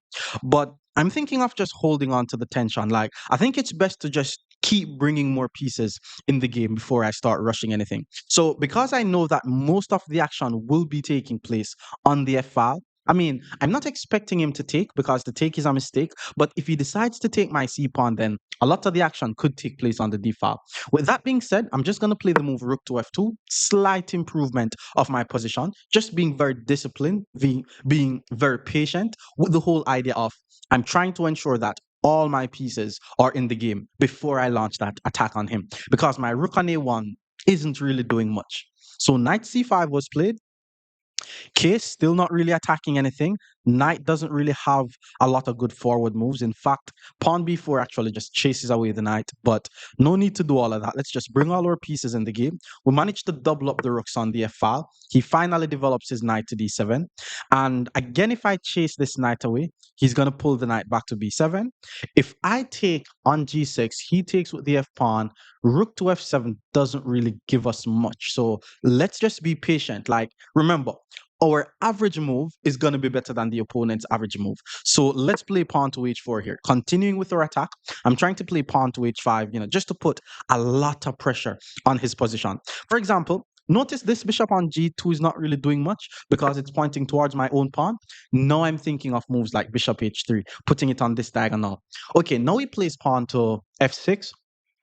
It doesn't really change a lot. If I takes, the bishop takes, don't really get much. But if he takes, I takes. If he takes, I'm still gonna take. Like, to take is still a mistake. So let's just continue to improve our position. Bishop not doing anything. Put the bishop on h3. Now it's doing something. And you're probably saying, how is it doing something if it's still pointing towards your own pawn? But my pawn on f5 is now mobile. Like, I could choose to take the pawn on g6 here. So rook to f8 was played. I'm thinking about playing pawn to h5, but it may leave my pawn on g5 bit weak. And the other move that I'm thinking of is queen g4. But if I play queen g4, it leaves my pawn on d3 a bit weak. So you have to ensure that you're aware of what the drawback principle is and how to use it. So now that I know that I kind of want to move my queen, but if I move my queen, I lose this pawn, now I'll play the move pawn to b4. Just chasing away the most active piece that he has, which is the knight on c5. b7 is the only square for the knight. And then from b7, the knight is not really doing anything. Then I'm going to improve the position of my queen. So again, white is actually just completely better in this position. And I'm just going to keep making slight improvement of my position until there's either a very nice tactic in the position or the opponent just keeps on making blunder and I win the game. For example, knight a4, like that's just not a good move because no one's like, okay, Mana was controlling the light squares, but it didn't really have much forward move. So I'm actually happy to trade this knight off the board. He has this very weak pawn on a4, not doing anything. So I could say, okay, let's go ahead and just try to win the pawn, but I'm going to try to continue with my attack with queen g4. The good thing about queen to g4 is not only am I threatening to play h5 and I won't lose my g pawn, but I'm creating a battery on his knight on d7 because I have two pieces pointing towards d7, which means he only has one piece guarding d7. So my plan from here is actually to take on g6, and then once I take on g6, his knight is going to be under attack. So I could be winning a knight in this position if he's not careful, because once I take on g6 like this, he's not able to take back because now I have two pieces on the knight. This is called a discovered attack. And then if he decides to save the knight, I take on h7, and that could even lead to a checkmate. I'm aware that my b4 pawn is hanging. Guy blundered his knight. Let's just grab the free knight. This is how we play the English. Just play slightly better move than the opponent. Just improve your position. And then they're just going to blunder. They're just going to be blundering against the English. So he took with the queen. Let's just take with the bishop. We're ahead by a piece. And his pawn on c6 is also hanging. His pawn on f6 is also hanging. Like, now it's just over. So he decides to play pawn to c5. Another mistake because I'm covering the c5 square twice. He's only covering the c5 square once. The question is, do I take on f6 first though? That's the thing, because I have one, two, three pieces attacking f6. He only has two pieces guarding f6. So let's take on f6 first, seeing that is actually attacking his bishop. And then once he tries to save the bishop, I'm assuming he's going to pull the bishop back to h8. Then we take the free pawn on c5. So pawn f7 check is also a move, but let's just take the pawn. Now we're ahead by 5 points. His king is also almost mated, to be honest. He attacks the bishop, and instead of moving the bishop, we're now going to be going for a queen because my bishop on c5 actually covers the f8 square. So instead of moving, wait, okay, I thought that was a checkmate. If I check, the king goes here. So let's play pawn to f7 check, forcing the king to move. It doesn't really matter where he puts the king. I'm just going to be queening the pawn, and I'm going to be winning both of his rooks, which means we're going to be ahead by even more points. So he moves the king, queen the pawn. He has to sack his rook. And then because we're ahead by so much points, the goal is not to trade pieces off the board. So once he takes and then my rook takes, we're going to be ahead by what, 9 points? And then that should conclude the game. So he traded the rooks. Let's grab the rook here. Bishop g7. Let's just pin the bishop. And now he moves the king. Now keep in mind, I could just sacrifice on g7. Like if I sacrifice on g7, it's like a guaranteed win because he has nothing. But let's play bishop to e3 check, because now if he moves away the king, he's losing the bishop for free. So now he has to pull the king back to h7. Now we're just going to be queening the pawn on the c file. which is why he resigns. But more English opening against 1400 players. Stick around. Our opponent is now 1400. Let's hit him with some more English. So knight to f6, let's play pawn g3. And again, it's the setup is what is important. And it looks like we're going to be playing against a King's Indian defense. And remember, against the King's Indian defense, I like to play the Botvinnik version of the English where you actually put a pawn on e4. But let's see what he's doing. Let's go bishop g2 first. Let's get the typical English setup first. Pawn g6, knight c3. This is the typical English setup, which gives us a lot of control over the light squares. I mean, a pawn going to d3 is also the typical setup. And how are we going to be winning this game? Like, what's our game plan? We're going to be making slight improvements of our position while being on the lookout for the opponent's mistake. So he decides to play the move pawn c6. And as we said, that's the reason why we may put a pawn on e4, the Botvinnik variation of the English. So let's just go ahead and play pawn e4 here. We're not necessarily going to play pawn to d4. We're going to play moves like knight e2, castle pawn f4, and then we're going to start our attack. So bishop g7, let's go knight e2. The goal from here is just to get the king out the center of the board, and then we're going to be starting the attack. So knight b7 was played. Let's get the king out the center of the board first. And then once he gets his king out the center, now I'm thinking of playing immediate f4. Like, I think the more principled thing to do is to play d3. I mean, again, d4 is fine, but d4 is kind of like, it's more closer to just playing pawn to d4. So if you're going to be playing the English, usually you want to just keep the pawn on d3 to support these pawns. So I'm actually going to start by playing immediate f4 first. So that way, if he plays e5, I'm able to play f5. And then it's going to be very easy for me to launch my pawns up on his king side. And that's going to be a very easy attack. Okay, so he plays pawn to a5. Usually when they play pawn a5, they want their knight on the c5 square. And my plan is to play pawn d3, but if he puts the knight on c5 and allow me to play pawn d4 to gain the free tempo on his knight, I will play that move. Uh, so how do we continue from here? I'm thinking pawn h3, because there are some queen b6, knight g4 ideas in this position. I'm not sure if I should play pawn to d3 or I should play pawn h3, because I don't want to play pawn d3 and then he plays knight c5 and then I'm going to have to play pawn d4, you know? So let's start by playing pawn h3. So that way, if the queen ever checks my king, I just move the king and the knight is not able to get to the g4 square. I need to develop my bishop though. Definitely need to develop the bishop. So if he makes a move that doesn't decide if he wants to play knight c5, I'm probably just going to go ahead and play pawn d3 or even pawn d4. For example, this rook to e8 move. But then because he plays rook to e8, that's actually a sign that he wants to play pawn to e5. So let's play pawn to d3. If pawn to e5, we're going to play pawn to f5, the whole idea of attacking him on the king side. My bishop is going to e3. I'm probably going to play queen d2 to create a battery pointing towards his king. And this is just going to be a very slow attack. But this position is very hard for black to play. So he plays e5, and this is just very thematic stuff, meeting e5 with f5. And I want you guys to understand this, because if you're watching this video and it's an English opening, you're trying to get better at positional chess. Taking on e5 would just be such a bad move. I mean, we already know that to take is a mistake, but this goes beyond that. If I take on e5, all of a sudden his knight is doing something. His rook is now on an open file. His bishop is now on an open diagonal.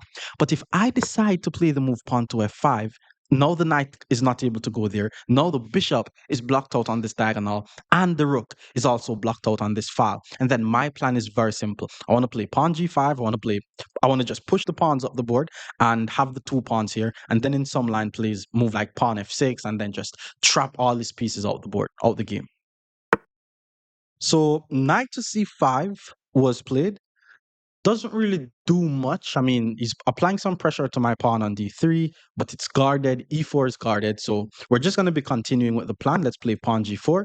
We are going to be developing our dark squared bishop eventually, but like, I'm really not in any rush to do it. Like, I'm not really seeing what it does apart from developing the bishop, but I'm not going to act like developing the bishop is not good, you know? So we need to develop the bishop, but I'm also trying to attack his king. So if you think bishop to e3 is a good move in your game, then play bishop e3. Because I'm not saying I'm not going to play bishop e3. I just think the attack that I'm doing on his king now is just very strong. Queen to b6 was played. Let's look on the opponent's last move. The queen It's not just pointing towards b2. The queen is on the same diagonal as my king. Like a lot of persons blunder like this. We're not trying to allow any form of discovered attack. So the moment someone put their queen or their bishop or their rook on the same line as your king, just move your king out the way. You know, we're not trying to do any weird stuff. Now that we move the king out the way, we're fine. It's gonna be a bit harder for us to develop our dark squared bishop now, but that's fine. Like the attack that we have on his king, you know, should be enough. So the queen went back to c7, which means it's going to be easier for me to develop my bishop. But it seems as if he's just trying to put his queen on the same diagonal as my king. Luckily, it's going to be very hard for this pawn to do anything. So pawn to g5, I'm thinking of like hit him with pawn g5, force him to move the knight, and then maybe hit him with pawn f6. I'm think this is very similar to the 1300 game. I'm thinking of knight g3, then pawn g5. Pawn g5, knight d7. I'm thinking of getting my queen on f2 first before I do anything. But let's just be principled. Let's be principled for once. I don't want you guys to say I'm not following my principles. So let's develop the dark squared bishop. And I'm trying to play queen e1 followed by queen f2, but we know the drawback principle work. My queen is guarding my pawn on d3, so I'm not really allowed to move my queen just yet. So we may need to do something about this knight. Now that he plays rook to b8, I think his next move is quite obvious. He wants to play pawn b5, very similar to what we faced in the 1300 game. If he push though, I take stakes and then the d5 square becomes very weak, and then I'm able to put my rook on the same line as his king, and I'm able to play g5 and jump my knight into the d5 square. So I'm fine with that, to be honest. I'm very fine with that. So let's just continue to develop. Let's go queen to d2. My rooks are connected. There's some bishop h6 idea that I may or may not play. There's some ideas of putting the bishop on g5, by the way, but usually this works if the queen is pinned. So again, the opponent is just basically playing an inferior plan to ours. Typical English. Because now that he plays b5, as exactly what I just explained, we're now going to be creating a weakness on the d5 square. Remember the definition of a weakness: a pawn or square that can't be guarded by another pawn. So first we take on b5. Once we take on b5, this pawn will no longer be guarding the d5 square because I'm assuming he's going to be taking back on b5. But once he takes back on b5, the d5 square is weak. So we're trying to get our knight to the d5 square. But then his knight is on f6. And then that's why we're going to play the move pawn to g5 first, chasing away his knight from covering the d5 square.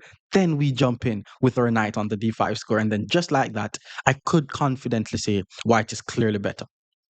So if he puts his knight on the edge of the board, by the way, it's also going to be trapped. Not trapped in the case that I'm going to win the knight, but I'm probably going to win a pawn with bishop f3. Because then if he leaves the knight there, I just take it. His king side is all messed up, which means he has to put it on f4. And then I have so many pieces covering the f4 square. If he puts the knight on d7, well, I'm definitely going to play knight to d5 next. Like knight d5 next is coming.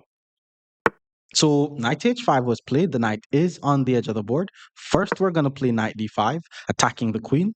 And pawn to f6 is usually a very nice move, but it's not one of those moves that we're trying to rush. For example, it would be good to play pawn f6 if we're 100% sure that he's going to pull the bishop back to h8, because pulling the bishop back to h8 just means the bishop is just not doing anything anymore.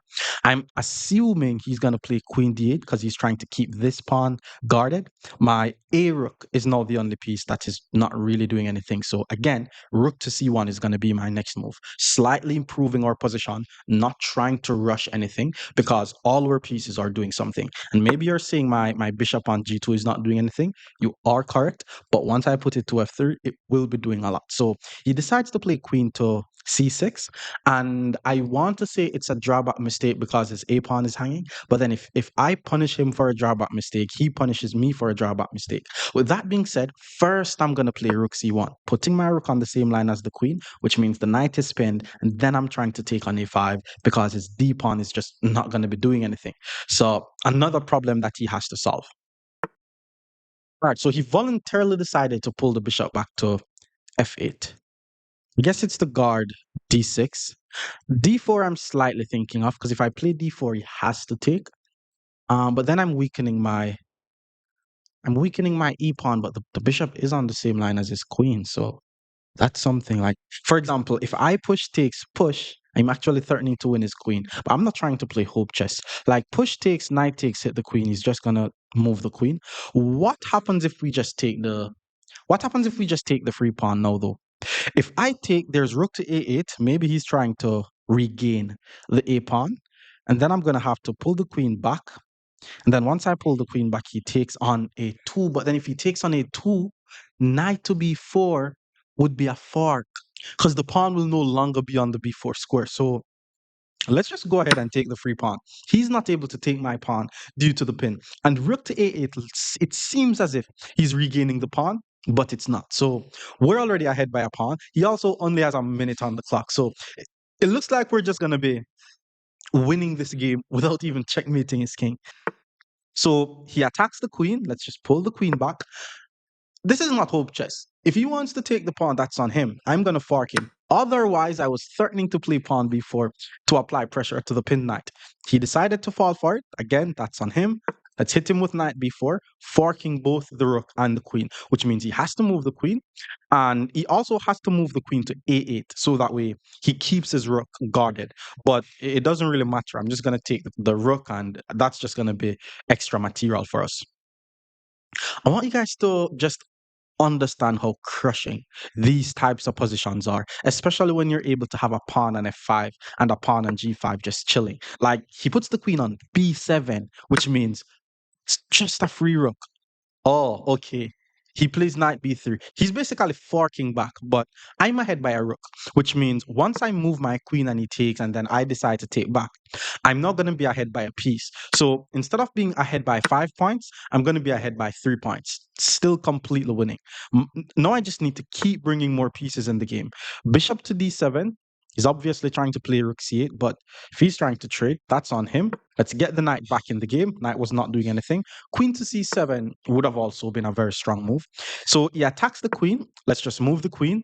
We're welcoming all the trades, seeing that we were ahead by a piece. And just remember, this bishop on g2 goes to either f3 to just get rid of this knight, or you're going to play moves like h4 followed by bishop h3 to get your bishop in the game. So he's not trading, he's following some principles, but let's just put our knight back in the center of the board. There's a lot of knight f6 ideas if I'm able to get rid of this, and rook c7 is also coming, but the guy only has 2 seconds on the clock. So with that being said, he still has a second on the clock, but the queen and the bishop is on the same line, which means I'm able to play rook c7 and fork, but he lost on time. More English opening against 1,500 players. Stick around. Our opponent is now 1,500, and e5 was played against the English. Let's play pawn g3.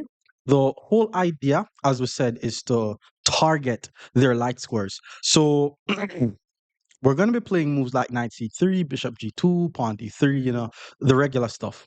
You've seen it. Pawn to d6, let's go bishop g2 here. Knight f6, let's go knight c3, controlling the light squares. And then pawn to c6 was played. Now, maybe he wants to play pawn to d5 in some lines. So I'm actually thinking of playing pawn to e4 here. And this is the Botvinnik version of the English. Usually we want to play moves like pawn d3, knight f3, castle, attack on the queen side. But let's go with pawn to e4. Another purpose of pawn to e4 is so that we were able to play knight to e2, castle the king, pawn d3, pawn f4, and it's just going to be a very nice attacking game. So bishop to e7, let's go knight to e2. Usually what I do is I recommend that you guys play like this if they play like the King's Indian attack. But, you guys could also play like this if they just play regular moves. I mean, bishop to e6 was played. That's a nice move, by the way, because he's threatening to take on c4. And I'm assuming his next move is going to be queen to d7 with the idea of playing bishop to h3. But let's play pawn to d3, guarding the pawn. This is the whole idea of it's just a little setup that you guys could work with. And then he immediately played pawn to d5, which means he's also striking back in the center of the board. So here's how I'm gonna deal with this. I'm thinking of taking on e4, d5 only once. And then if he takes, I don't take because knight takes. And then if I takes, there's bishop takes. And I'm just not seeing any tactics that I have. So I'm probably going to take only once. So that way, if he manages to attack my knight anytime, I'm able to move the knight. So let's take on d5, and then once he takes on d5, now I'm just going to get my king out the center of the board. And the good thing is, I'm able to castle now. I was just about to say I'm allowing him to either take the pawn or push the pawn to d4. And that's because of my English bishop. And whenever you have this English bishop, you obviously need to ensure that you're on the lookout of just blundering your b7 pawn. So he blundered his b7 pawn, and blundering the b7 pawn also means that the rook is going to be falling. So it's crazy how I'm 9 moves into the English and we're already ahead by. How many points are we going to be ahead by? About 2 to 3 points, which is a lot. I'm assuming he's going to take my knight, and then I'm going to take his rook, and then he's going to take my pawn. So he plays bishop to h3. It's basically counter-attacking my rook. So the question is, do I move my rook, then take his rook, or do I just take his rook? And the answer is actually, I think we're going to just take his rook. Because then if I take his rook, that's a free rook. He takes my rook, I'm able to take back the bishop. And then once he takes my knight, I take his pawn. And I'm basically going to be losing, uh, okay, let's think about it. I lose a rook, I lose a knight. He loses a rook. He loses a bishop. I'm just gonna. Nah, I don't think I want to play it like that actually. Because if I take his rook, he takes my rook. I take his bishop. He takes my knight. I take his pawn. It's probably gonna be a drawn position. So let's. I think it's rook e1. Rook e1. And then he moves the knight. I take his rook. He takes my bishop. He's gonna be threatening checkmate on g2 though. So I'm going to have to be very, very careful. But let's just move the rook out the way. Like, there's actually some tactical ideas here. For example, after he's threatening the mate, I'm going to be forced to play knight e4. So here's what I'm seeing. Because it's not as easy as it looks. I take the rook, and then I'm going to be ahead by about maybe 3 points. He takes my bishop, which means he's threatening a checkmate, and he's attacking my knight. I play knight to e4. He takes, I takes, queen takes, which means now I'm only ahead by 2 points. After he plays queen takes, to prevent the checkmate, I'm going to play knight to f4. The rook attacks the queen, the knight guards the mate, the knight attacks the bishop, which means he has to move the queen. I grab the bishop, the queen takes, and then I'm doing fine. So it's actually not as easy as it looked. There's also knight to d5 here. But if knight d5 takes, queen takes, it doesn't really do much. So we're going to be going with knight e4.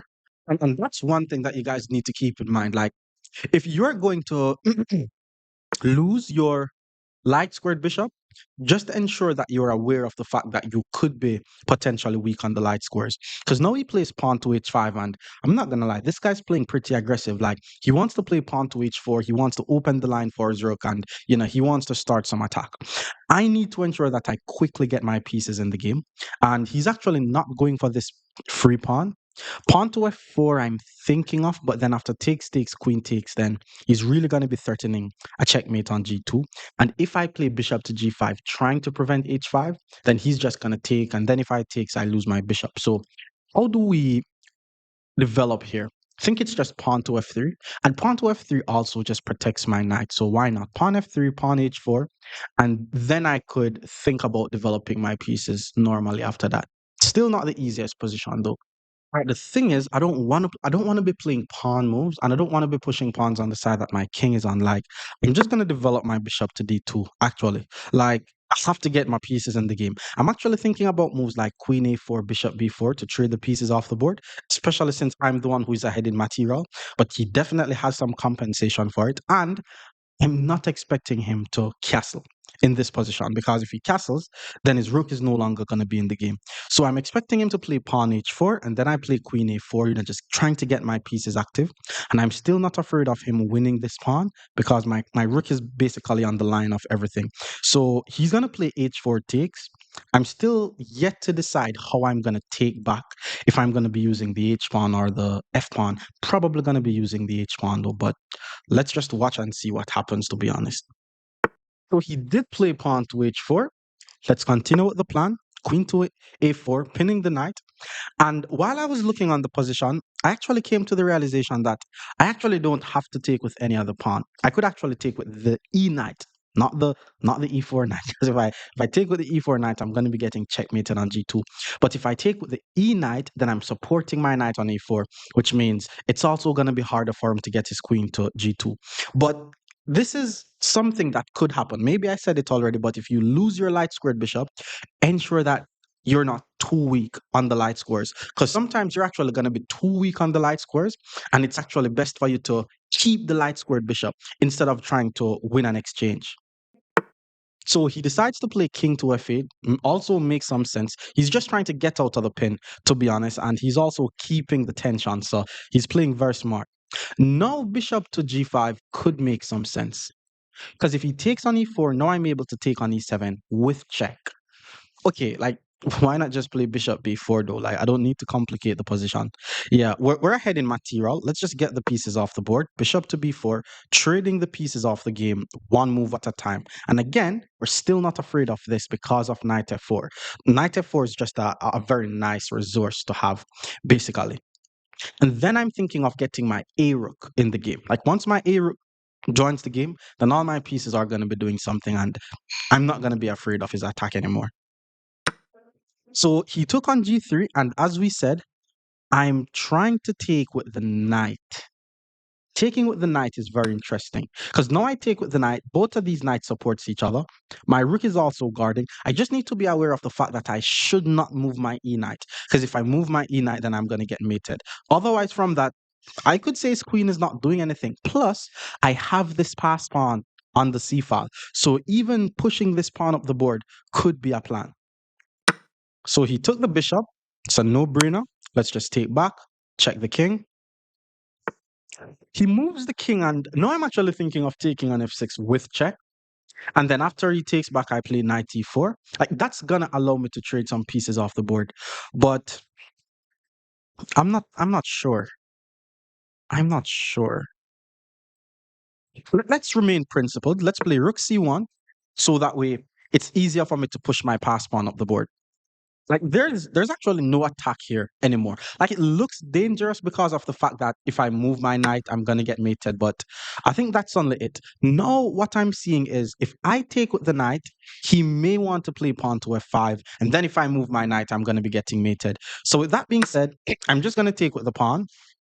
Now his queen is just never getting to the g2 score anymore, which means now there's no attack. I'm not even worried about this bishop anymore. Now my plan is to simply push my pawn up the board and create a queen, possibly win a piece. So pawn to g6, he's trying to move his king so that way he could get his rook in the game, or maybe he's trying to prevent my knight from moving forward. Doesn't matter though, we're going to be rolling the pass pawns. Pass pawns were meant to be pushed. Now we play pawn. Oh, that was the idea. If I take the pawn, then I'm just mated on g2. Need to ensure that I see that. But what if I play pawn c6 though? If I play pawn c6, his knight is under attack. I'm also cutting off the queen from covering the g2 square, which means I am going to be able to take on f5. And if he moves the knight, which he has to do, then I'm also going to be able to win his pawn on e5. And because his king is so exposed, I think he's also going to be getting checkmated. Unless he plays f4 here. F4 is losing though, because if he attacks my knight, I take the knight. He takes my knight. Rook to c8 wins the queen. So he has to move the knight. So he moves the knight out the way. Pushing the pass pawn is one thing. But let's just take on f5. Like that was the plan the whole time. This is no longer mate because my pawn is on c6.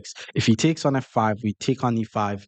And this should be leading to a checkmate. So let's take on e5.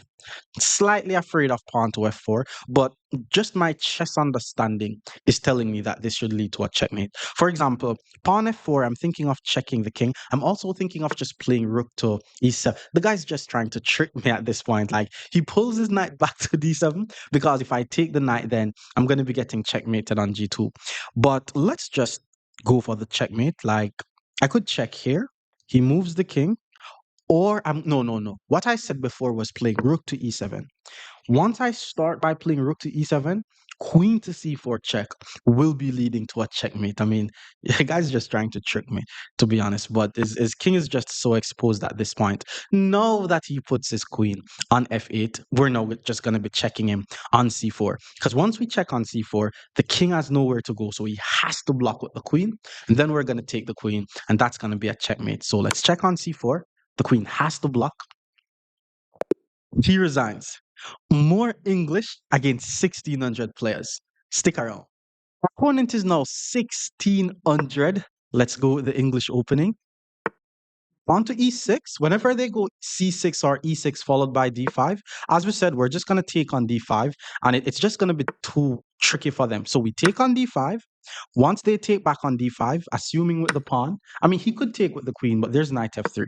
We play bishop to g2, apply some pressure to the pawn, and after knight to f6, the queen to b6 idea will not work anymore because now he's able to play pawn c6. He simply guarded the pawn. So let's go knight to f3. And what I want you guys to keep in mind is, and I've been saying this throughout the whole entire video, the English opening, the Catalan opening, the Reti opening, they're all cousins. So once you understand one of them, you're going to kind of understand the other one. So bishop to d6 was played. Let me get my king out the center of the board, assuming that he's going to also get his king out the center of the board. And then I'm going to play the move pawn to d4. So here's my plan from here. Plan was actually to play bishop h6. He prevented it. So let's just develop the knight to c3. I'm probably going to play bishop to f4, by the way. Okay, do I play bishop to f4 or do I play knight b5 and attack the bishop? Because here's the thing. Bishops are better than knights, right? So even though I'm going to be moving the same piece more than once in the opening, I'm going to be taking a bishop. And then once the queen takes, bishop f4 comes with a tempo on his queen. And if he's trying to be cute and play a move like bishop to e7, that's just weird because now I get to develop my bishop to f4. His pawn on c7 is now under attack, and he's probably going to be forced to pull his knight back to e8. So he's now just going to be pulling his pieces back, which is definitely uncomfortable for him. Which is why he puts the bishop back on d6. No, not only did he lose the bishop, but now he gets double pawns for doing that, and he allows my bishop to be developed. So good old English, waiting on them to make strategic mistake. What I'm going to do now is play the move rook to c8. Well, rook c1, getting my pieces in the game. I want to play moves like queen b3, rook d1. My bishop is not the most stable piece on f4 though, because there's always going to be knight h5 or pawn g5. Okay, bishop f5. Do I play queen b3? No. Yeah, let's play queen b3. Queen b3 connects the rook and it attacks the opponent's unprotected pawn on b7. Very principled chess. Plus, his pawn on d6 is a backward pawn and it's also doubled. So if he tries to play a move like knight to a5, I should be able to play queen to b4 and apply even more pressure to his pawn on d6. Otherwise, I'm actually trying to play h3 followed by g4 so that way my bishop could be fine on f4. So he decides to play the move rook to b8, simply guarding the pawn. Makes sense.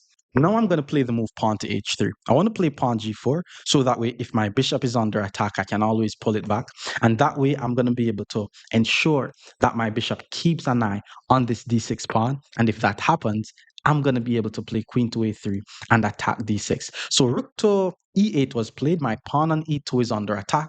Offense is still the best defense. So instead of guarding my 2 points, I'm going to play pawn g4, attacking his 3 points. And then once he saves the 3 points, then I guard my 2 points. So he pulls the bishop back, guarding his 3 points. I play pawn to e3, guarding my 1 point. And my rook is now the only piece that is not doing anything. But my plan from here is to play queen a3. Once the queen goes to a3, it's going to be very hard for him to guard the pawn. So bishop to e4 was played. That's a weird move. So let's just go ahead and follow our plan. Let's go queen to a3. I have 2 pieces attacking d6. I'm not seeing how he's going to be able to add any additional defense to that d6 square because before he could have put a knight on e4. Now that the bishop is on e4, there's no knight going to the e4 square. He also pulled his bishop back to g6 just to put the bishop on e4, which is also weird. So, oh, okay.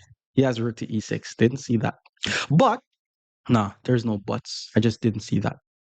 Okay, let me just continue to improve my position. I could say every piece is active except my rook on f1. So I'm going to play the move rook c3 with the idea of just doubling up my rooks on the only file that is on the chessboard.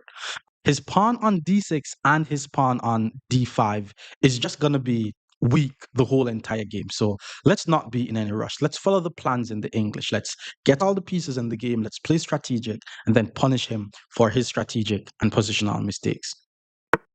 Queen to e7.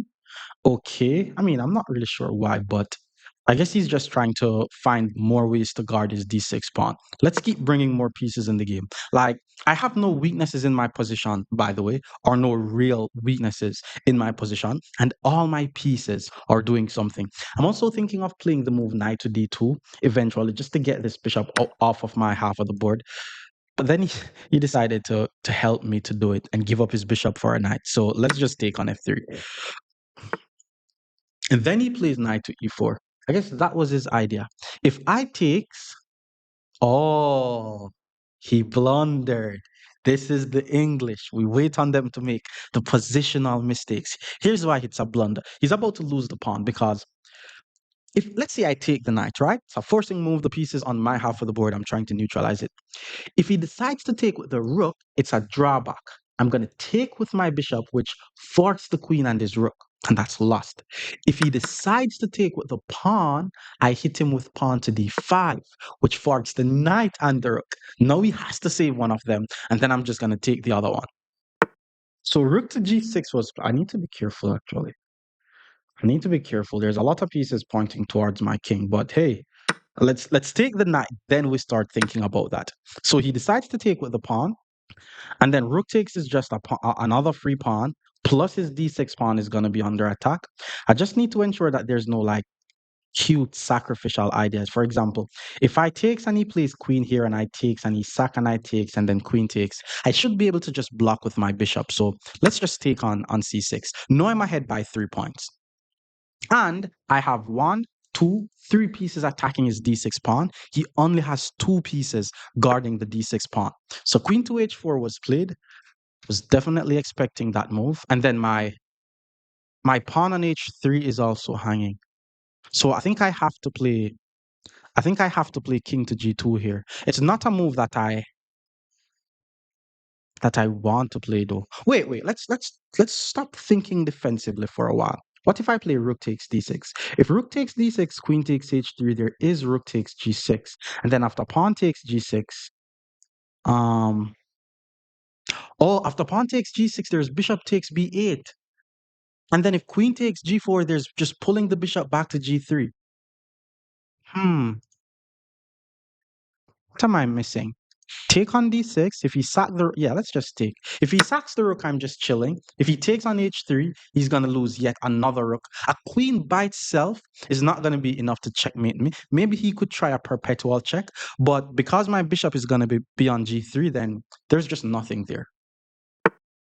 Okay, rook to b6 was played instead, which means if I take on g6, he's going to take back on g6 and get the attack. So what I'm thinking of is taking on b6 instead. So let's take on b6. I mean, it doesn't really make a huge difference though, because once I take on b6, there's pawn takes. But I'm actually thinking of check, king up, and then rook to c8. Now I'm going to have two pieces on the back rank, which means I'm going to be the one threatening a checkmate. And then with that being said, he's going to be forced to put his rook somewhere. And then once he moves the rook, well, I think he's going to be forced to put the rook on e6. Because if he puts the rook any other places, then queen to e4 is going to be a check. And then if he finds rook to e6, that's when I'm going to finally defend my pawn on h3. So let's go with that idea. Let's start by playing queen to a8 check. King has to move. Then rook to c8 threatens that checkmate. He has to move the rook. Because once I put my rook here, the king is going to be on the run.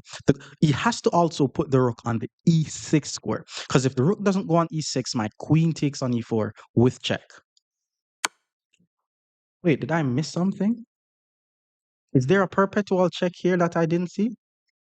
I didn't really calculate that move, to be honest. If takes, queen takes check, block with the bishop, queen check, king up, queen check, king up, queen here. What the heck? Wait, takes, queen check, king h2, queen h5. Damn, how did I miss that? Takes, check, king up. Wait, takes, check, block, check, king up, check, block, check. Okay, that's weird. I can't do that. Maybe king f1, check. Ah, god damn. Oh. Oh wait, maybe just block with the bishop. If I block with the bishop, the queen and the rook is gonna be under. But if I block with the bishop, he's sack. Oh my god. King f1, check. King e2, check. King d2, check. King c3, check. And then I did not see this. I just didn't see it. I don't know how I didn't see this. Takes, block. Okay, I'm gonna do it. This is very risky. I may be checkmated. Takes, king over check, king up check, takes, king up, takes, king over check, takes. Okay, I have to just run. Let's just go on the run. I don't know how I didn't see that move though. It's embarrassing. It's kind of crazy. Check, I go. If I go here, oh wait. If I go here, rook check, I go here, there's no more checks. Which means if I go here, oh, but then there's queen check. It's the same thing though. Queen check, king up, queen takes, king up. Check, king over, check, queen takes. So let's play king e1. King e1, check, king up. Let's go king e1. He has to play. He has to play queen h. Wait, what move does he have to play again? Wait, am I winning? Wait, what did I see? If check, there's king here and there's no more checks. Okay, if he checks like that, then I go here. Okay, I'm good now. I'm good now. It doesn't mean I'm winning, by the way. Like, he could just do anything, but I'm going to be able to take on e4 with check. I'm probably going to check here and then take here with check, and hopefully there's a checkmate. But I only have a minute on the clock. How did I miss that? I do not know. It's like, if you're watching this video, always ensure that you consider your opponent's forcing moves. You see, I just got too carried away. I forgot that he was able to sacrifice his rook. All right, so he has no checks on my king. If queen to f1, check, pawn blocks, and then I'm going to be in trouble. So if queen to f1, I'm going to check, king up, check, and then I'm going to play the position like that. Like, I don't know what's going to happen, but I'm just going to, hopefully I just don't get checkmated. Let's see. Oh God, there's more checks? Where's more checks coming from? Okay, if I go here, there's a rook check. If I go here, okay, I have to go here. I have to go here. And if he checks, I go here. Where's more checks coming from, yo? Okay, now if he checks, I run. Checks, I go. Okay, that's the only square. Let's not think. Once his rook does, I think if my king is not getting mated, my king is actually gonna escape all the checks, which is crazy. So queen to d2 is one more check. There's king b4, or there's king a4. There's also king a3. So queen d2, king a3. King a3 escapes the check. If he checks here, there's pawn push. Let's do that. King a3, there's no more checks. No, there is more checks. But once he plays queen d3, pawn b3, then there's no more checks. How did this happen, man? And I have 30 seconds on the clock. What he needs to do is, I think he needs to protect this pawn and then not get mate. And then I'm going to have to start checking his king. And then I'm going to only have 30 seconds on the clock. And he could actually win this game if he's fast. Maybe he's not fast, though. Let's see. So he checks, we play pawn b3, we have to play fast. There's no more checks on my king, but his e4 pawn is now guarded. That is not a checkmate, but he left the pawn unprotected. So let's check, forcing his king, then we check.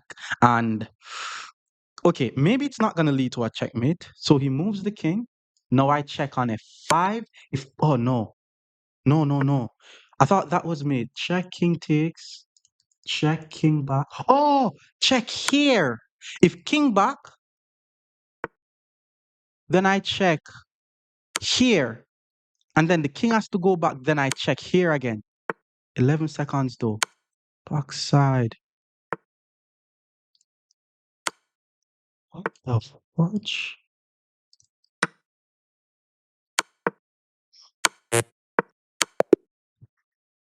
More English opening against 1700 players. Stick around. Opponent is now 1700 to get some English opening.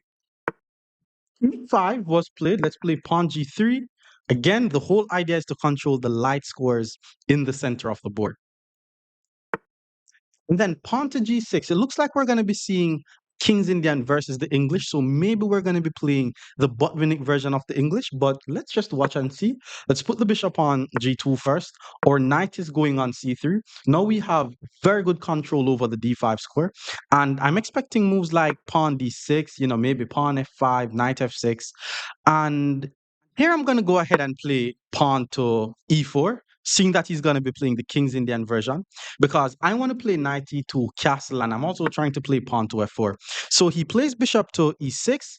This bishop to e6 move is threatening my pawn on c4. I'm thinking of just playing knight e2 here though, because if he plays bishop check, if he plays bishop takes, I'm able to play queen check, hits the king, hits the bishop, and then he's going to be forced to block with the pawn. Then I take, and I'm gonna have the bishop pair. So let's actually go ahead and do that.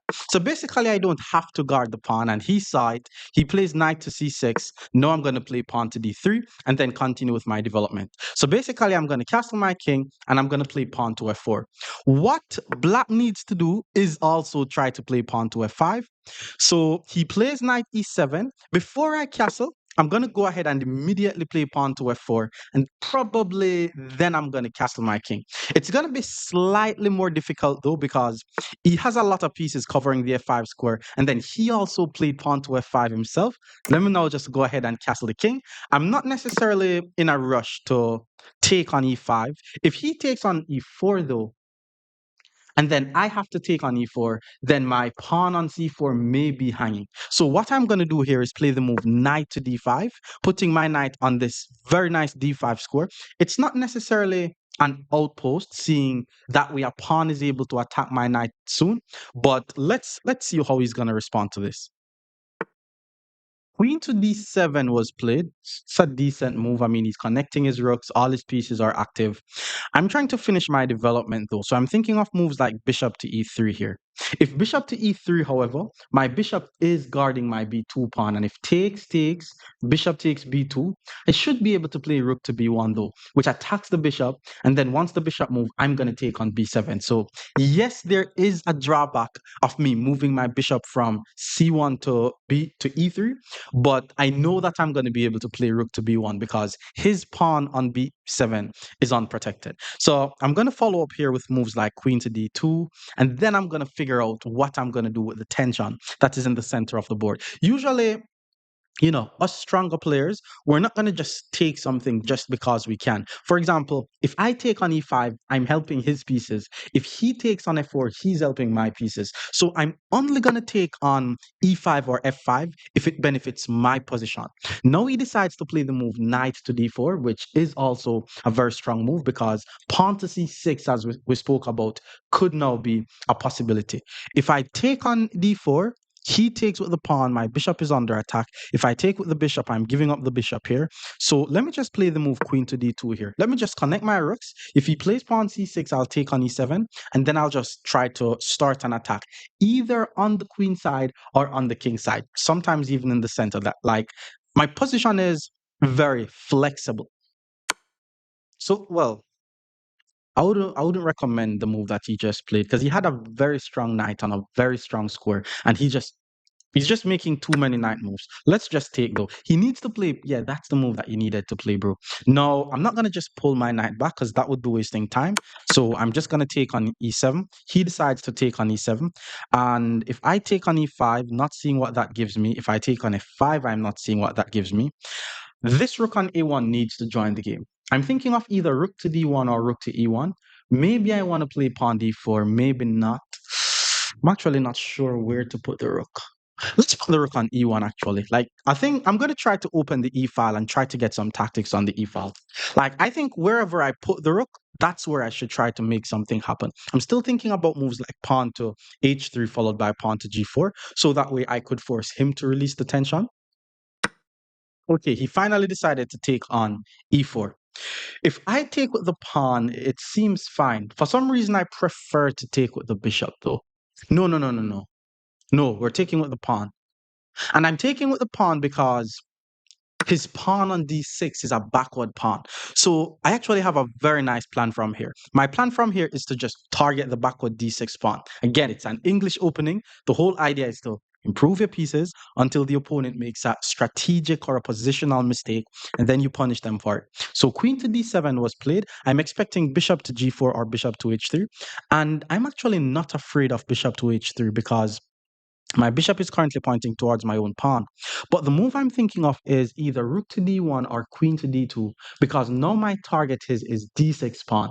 If queen d2 though, then my c4 pawn is left unprotected. I'm also thinking of pawn f5, but he's just going to take on f5. So there's also the idea of just putting the queen on d3, but then if queen d3 he takes and then b2 is hanging. Okay, so rook to d1, maybe there's bishop g4, seeing that way my rook and my queen is going to be on the same diagonal.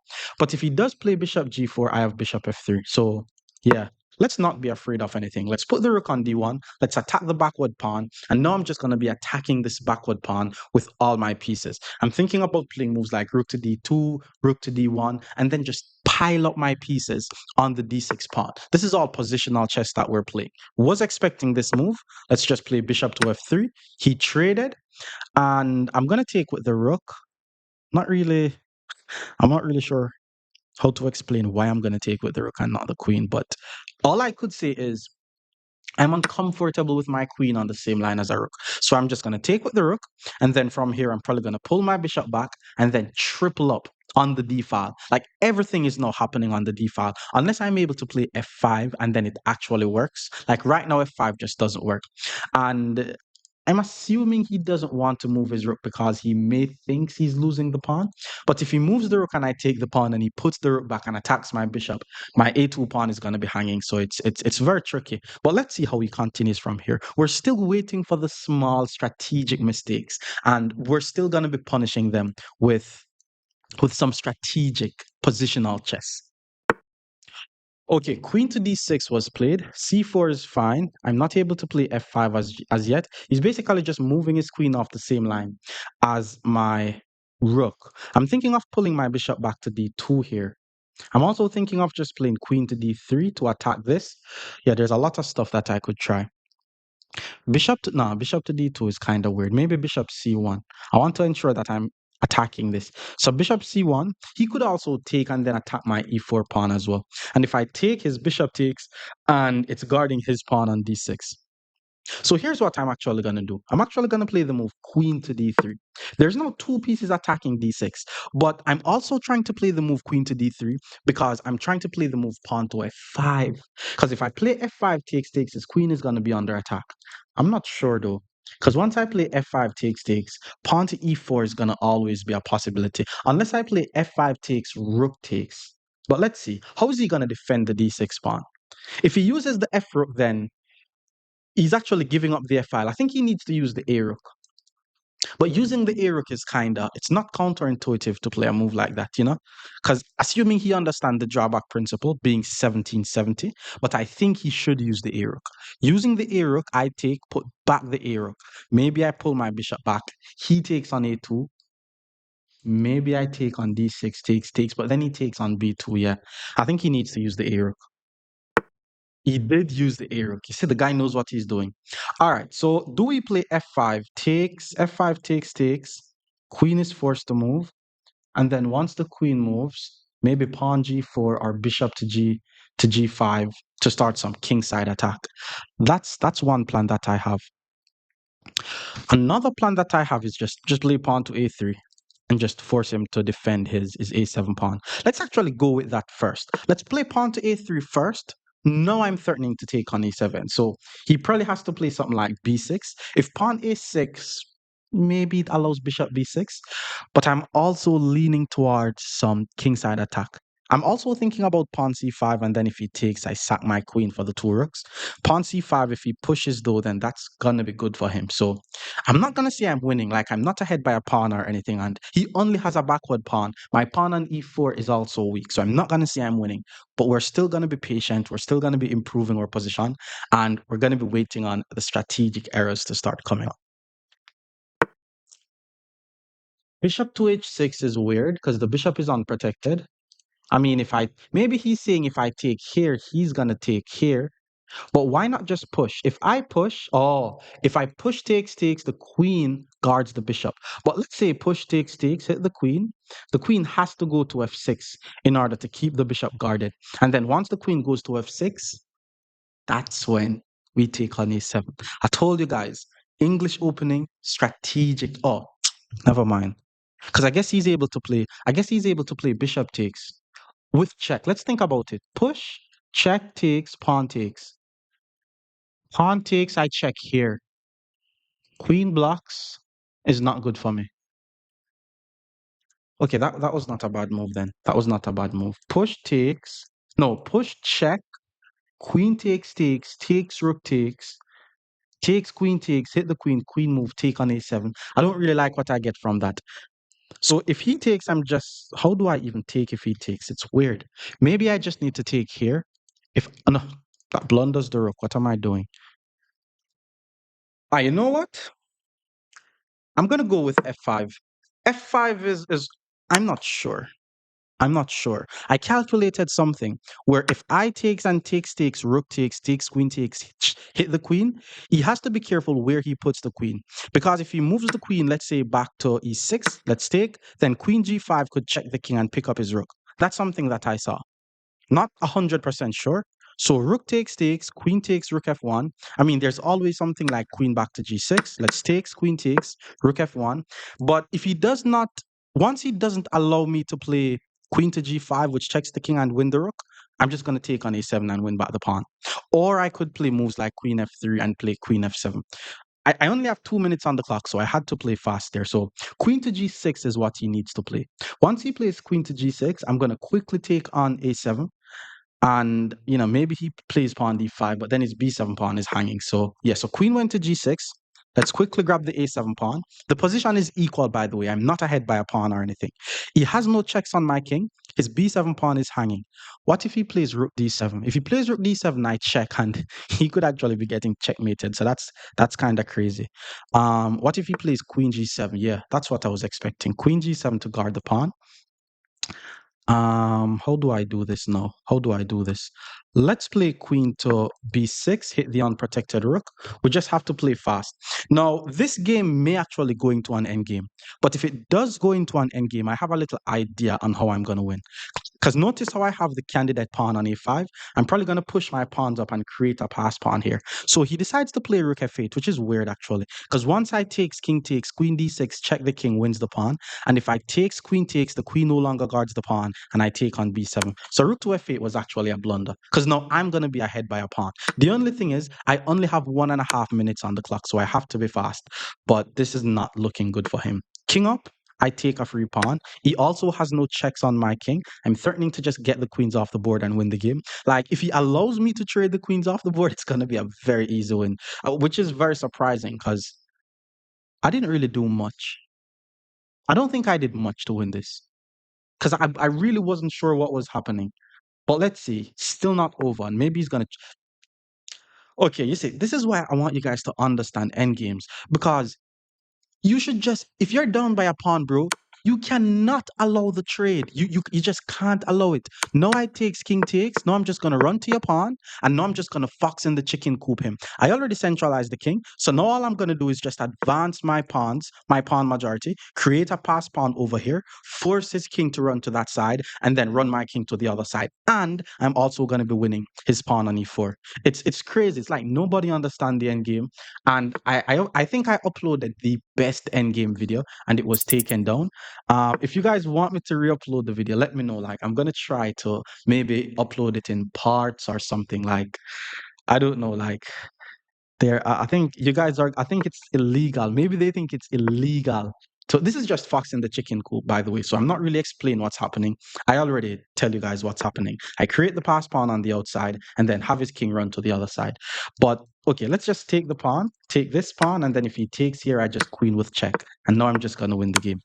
But I don't know, maybe yeah, this is just over. Queen to b5, king has to move. He's probably gonna resign here. And he resigns. More English opening against 1800 rated players. Stick around. Our opponent is now 1800. Let's play some English opening. We saw e5. Let's go g3. Bishop G2, knight C3. That's the whole idea. And we're seeing an early D5. Let's take on D5. Remember, we're not afraid of any queen takes D5 attacking our rook because all we need to play in that scenario is knight F3 and we're fine. So what is this guy trying to do? Maybe he's gonna play pawn c3, gambit the pawn to gain some time. Queen d5 was played, and what we're gonna be playing here is the move knight to f3. It's just a normal move. The thing is, we're never gonna be afraid of pawn to e4 because if they play pawn e4, knight c3 hits the queen and the pawn. So this guy decided to play knight to f6, but now I'm still able to play knight c3, and I'm still able to gain the tempo on the queen. The good thing is he has to move his queen somewhere where he keeps the pawn on e5 guarded. So queen all the way to a5 was played. That's a decent score for a queen, to be honest. Now if he plays pawn to e4, let's say I play bishop g2 and he plays pawn e4. Maybe knight d4, and then I'm gonna have two pieces attacking the pawn. Bishop f5, or I could just play pawn to d3 to prevent pawn to e4. There's a lot of stuff that I could do, but I'm sure pawn to e4 should not work. Like it just shouldn't work. Let's go bishop to g2. It just shouldn't work. So he decides to play the move bishop to d6. He's not pushing the pawn. Very smart guy. Now let's get our king out the center of the board. Now from here, we're gonna try to finish the development of our light dark squared bishop, and then we're also gonna try to get our major pieces in the game, like our rooks. Now pawn to c6 is usually a very important move to play whenever you're facing a fianchetted bishop. It's usually black's way of trying to say, okay, your bishop is not really active on the v2 square. But what I want to do here is play moves like pawn to d4 and immediately try to break open the center because for one, the guy's king is in the center. Two, if he plays e4, knight to g5 is just winning the e pawn. So let's just go ahead and hit him with pawn to d4. Now, if he takes, queen takes also attacks the bishop. I don't think I'm going to be able to like keep his king in the center of the board if he knows what he's doing. But this is just a very active position to have. The good thing about the English is I'm never going to lose the game because of king safety. Because in order for him to attack my king, he has to first exchange the light squared bishops. Okay, knight to d7. I was just about to say knight to d7 was a good move. It's not a terrible move, it's not a blunder, but because the bishop is unprotected, once I take on e5, he's not going to be able to take with the knight due to the hanging bishop. So once I take on d5, he has to play bishop takes d5. And we know the whole philosophy of the English. We're waiting on them to make strategic mistakes like these, and we're going to be adding up the small and the slight advantages that they give to us. So the first small slight advantage that black gives me is the bishop pair, and we're taking that bishop pair. Now I'm assuming he's going to play knight takes c5, and I'm not trying to be like too. I'm not sure if the word is greedy, but I'm thinking about playing queen to d6 to prevent his king from castling. Like I don't think I should be playing queen d6 though. I think it's very easy for him to solve this problem. That's the thing. I think a move like bishop to g5 is more principled.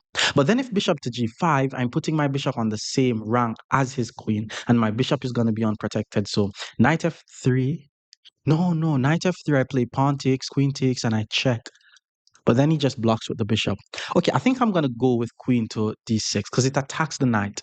Like, I just don't want to, for example, knight c4. I don't want him to attack my queen like that. So queen to d6, knight c4, and then I'm just gonna be embarrassed. So then queen d6 just did nothing. I'm considering bishop d2, putting my bishop on the same line as his queen, and then if he castles, knight d5, but then the queen just goes back to d8 and I gain nothing. Like, I already get the bishop here. I don't think I should be trying to get anything else, but I'm gonna try to get something else. Bishop g5, knight f3, pawn takes f3, queen takes g5, rook to e1, bishop blocks on e6, and then after he plays bishop e6, we play bishop h3 and apply pressure to his pin bishop. Um, I mean, there's also bishop to f4. Let's go with bishop to g5. Like, if he castles, I take the knight, and then his king is exposed. Knight to f3 is the only. I'm not gonna say I'm afraid of it, but I'm giving up the bishop here that I worked so hard to get. I didn't really work hard to get the bishop, to be honest. But I think this is called transferring an advantage because I have the bishop here, which you could say is a slight advantage, but I'm basically giving up the bishop here to start an attack on his king in the center. And then once he blocks with the bishop, bishop h3 applies pressure to the bishop. So I'm either going to be winning a pawn or I'm going to be creating a weak pawn on e6. So that's my theory on why I'm playing bishop g5. Plus, I'm developing my pieces, you know? Hopefully, I'm able to play queen d6 next move and keep his king in the center. Ah, oh my God, this guy, he saw the move. Okay, I'm not losing. I'm not gonna act like I'm losing. I'm not losing. The guy just got back the bishop here. Let's take the knight. The queen is gonna take. Yes, he has the bishop here, but his king is in the center. So we play rook to e1. I have my pieces are more active than him. And then once the bishop goes to e6, there's two moves that makes a lot of sense. No, only one. Two. There's two moves. I was thinking about queen to b3, but it doesn't really do anything. I mean, I hit the pawn, but he's just going to get castled. Pawn to f4 makes a lot of sense. Because if I hit him with pawn to f4, he must protect the f5 square. Otherwise, pawn to f5 wins the bishop.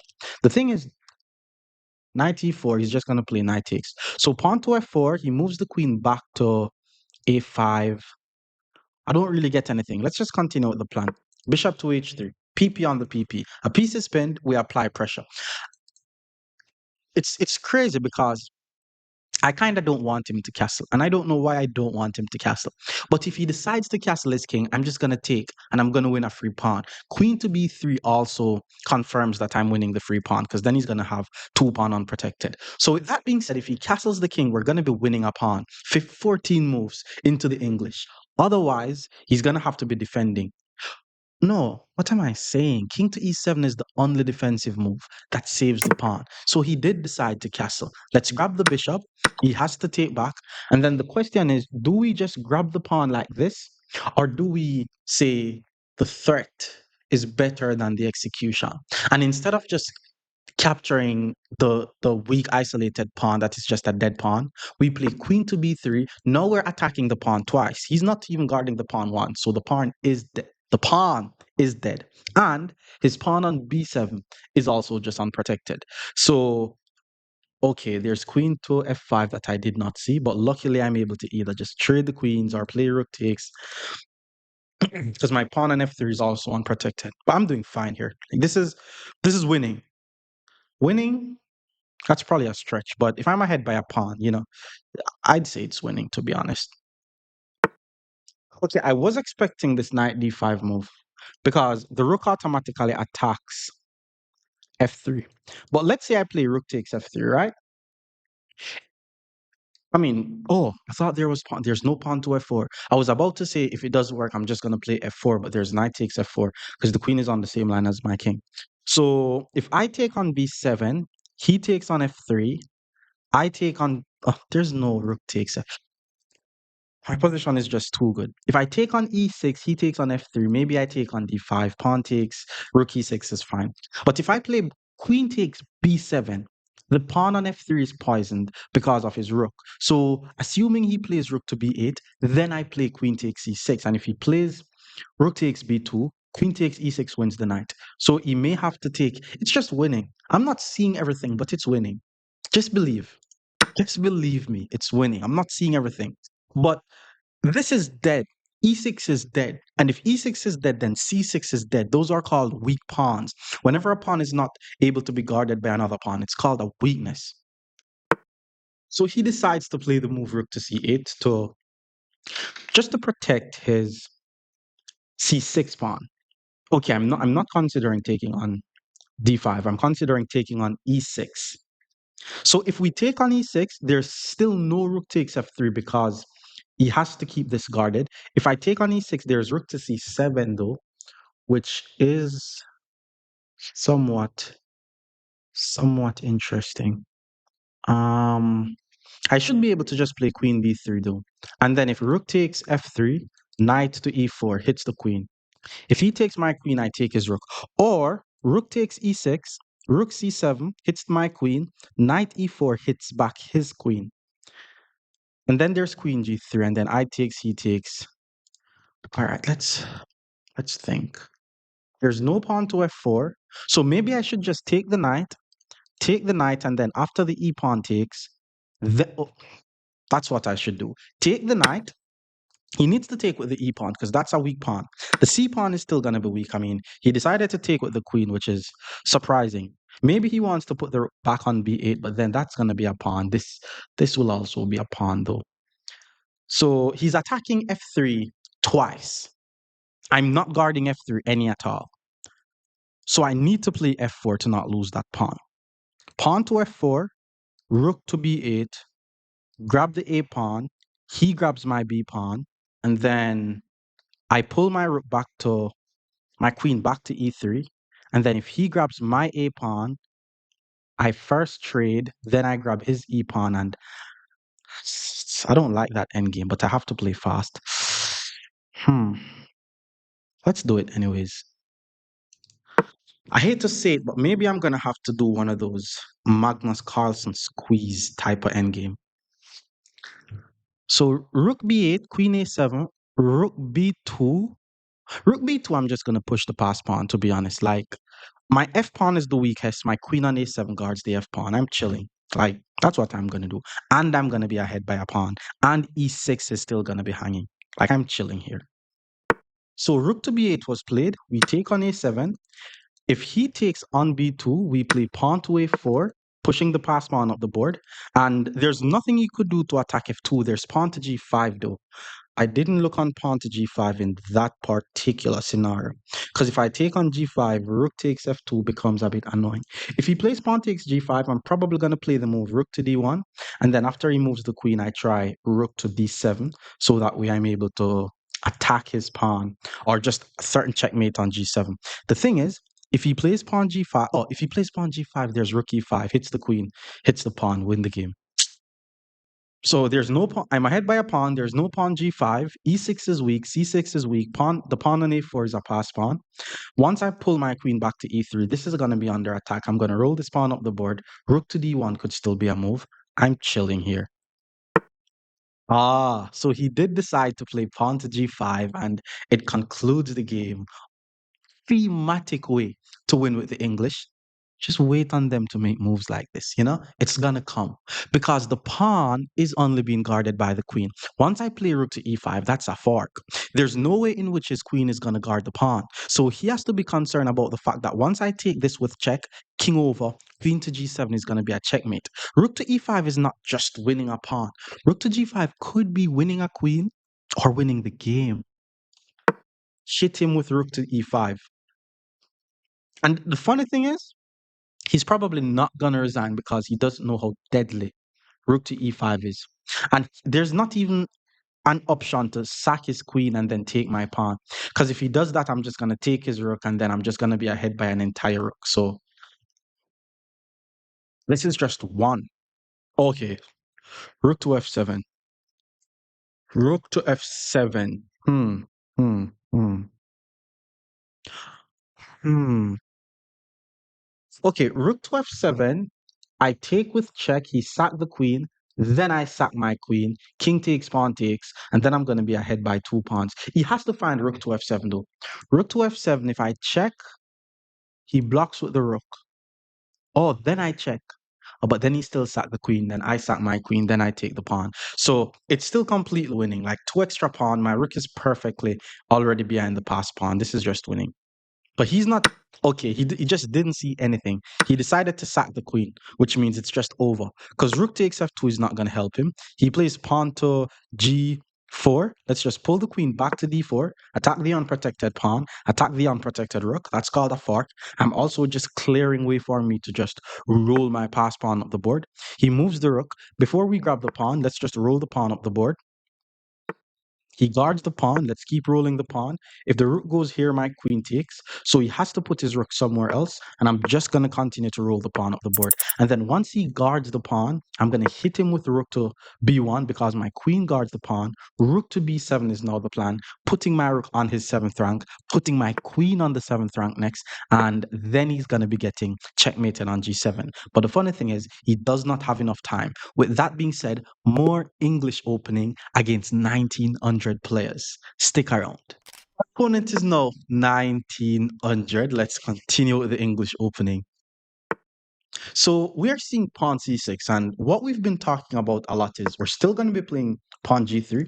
And if they play d5, we immediately take, so that way we don't try to remember too much stuff.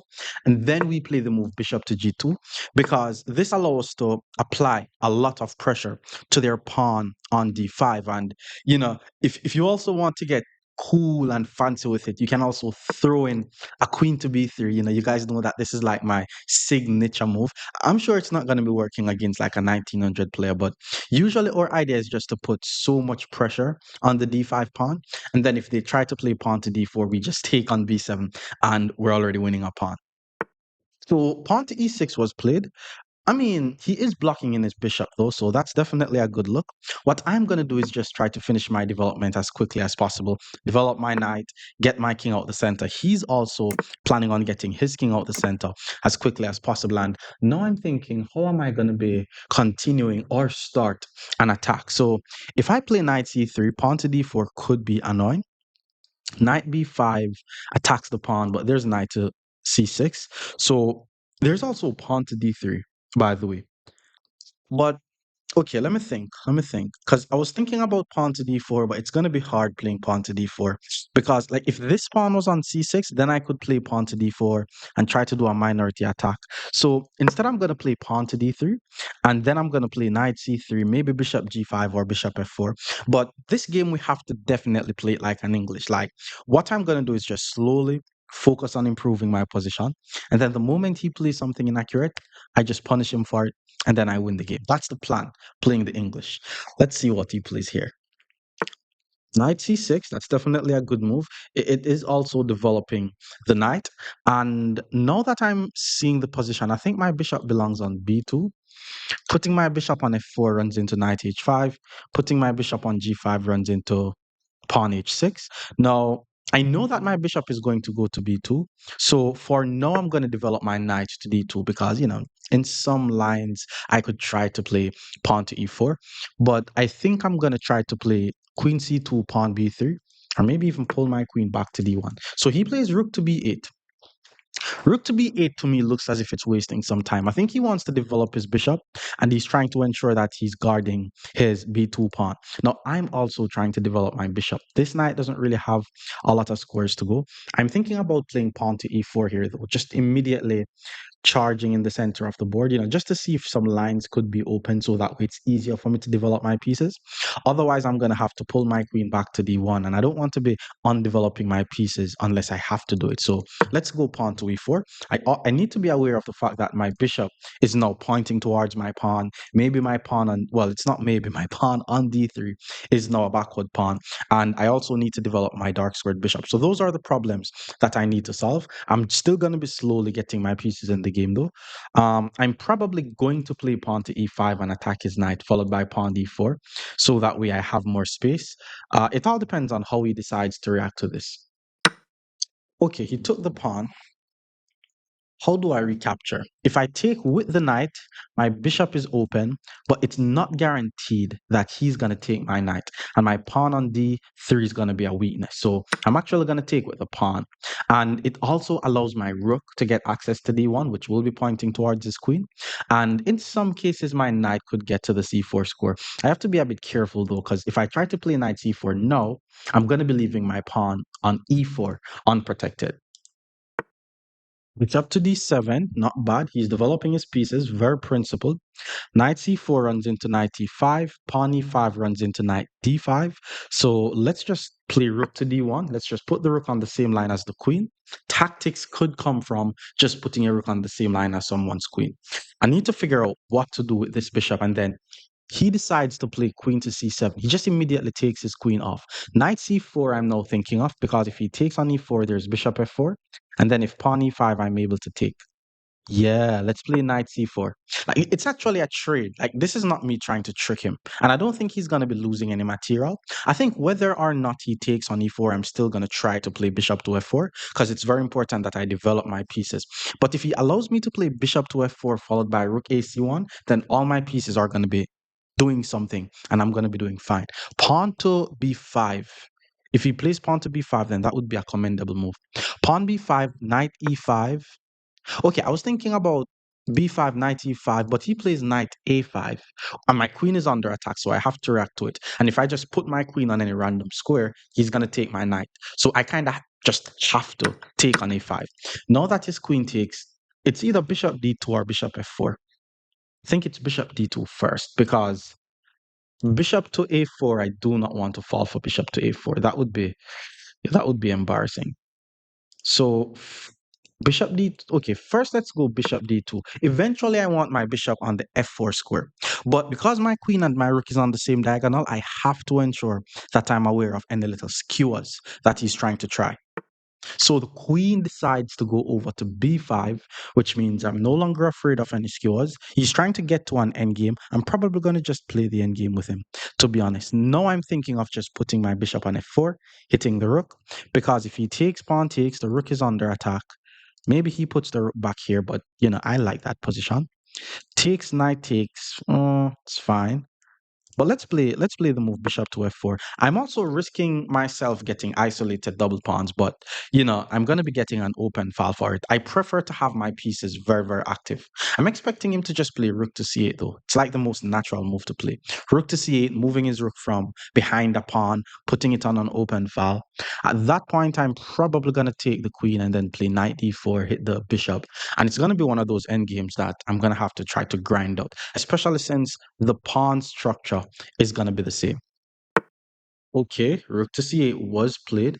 Guys playing some chess for sure. Rook is on the file. Knight d4 hits the queen. Queen takes b3. Pawn takes b3. His pawn is under attack. Pawn to a6. Knight isn't really doing anything on d4. Knight e5 hits the bishop. Takes bishop.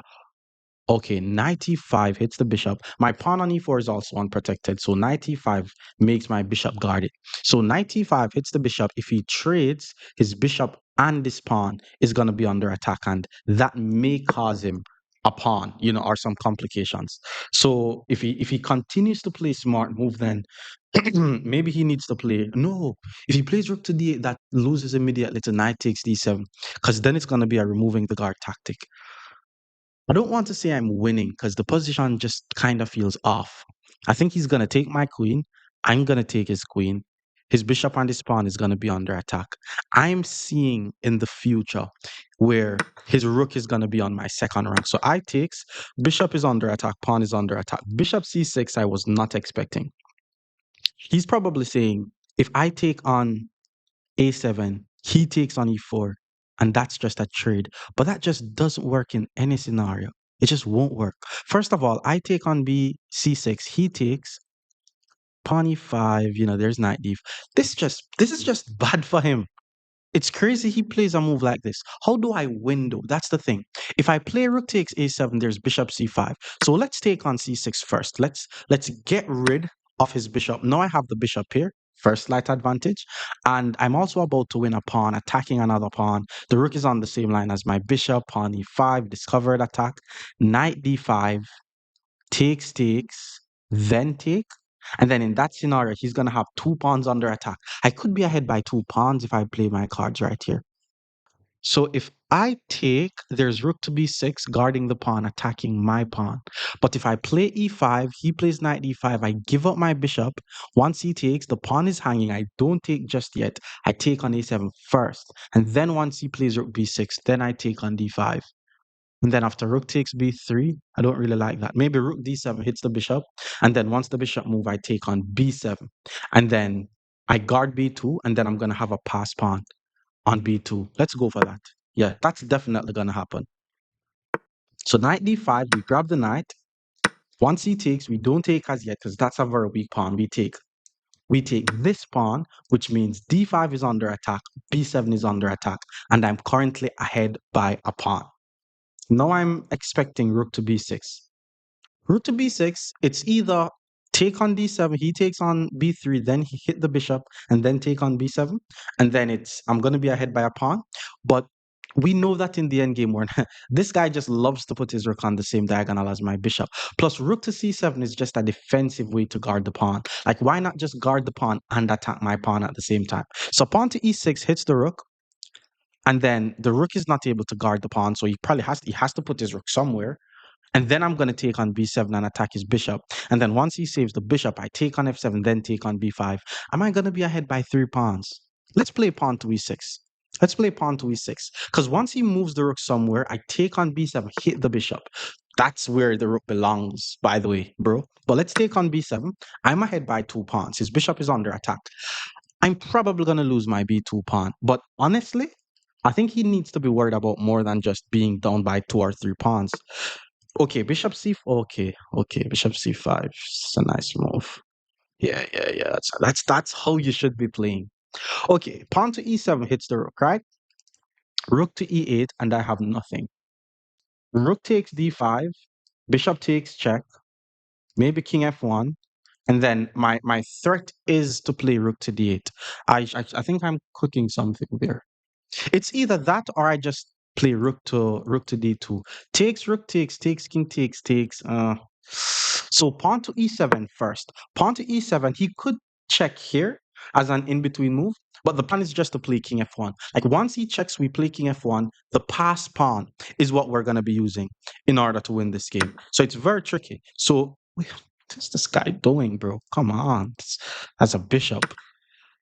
This guy was playing, I think he was playing the best in the opening, or maybe I played the opening the worst, but whoa. Okay, we're not going to take on d5 because we don't trade pawns in the endgame. So first I'm going to play rook to b7, guarding my pawn. Then I'm going to try to take on d5. Even if he plays rook to d8, guarding the pawn, I'm still going to take on d5 because his back rank is very weak. So he did play rook to d8. Let's take on d5. This is just a tactic where because his back rank is weak, he's not able to take on d5. So I'm also attacking his rook. So his rook has to move. And then when he puts his rook somewhere like e8. Now I'm gonna play rook to e7, putting my rook on the 7th rank.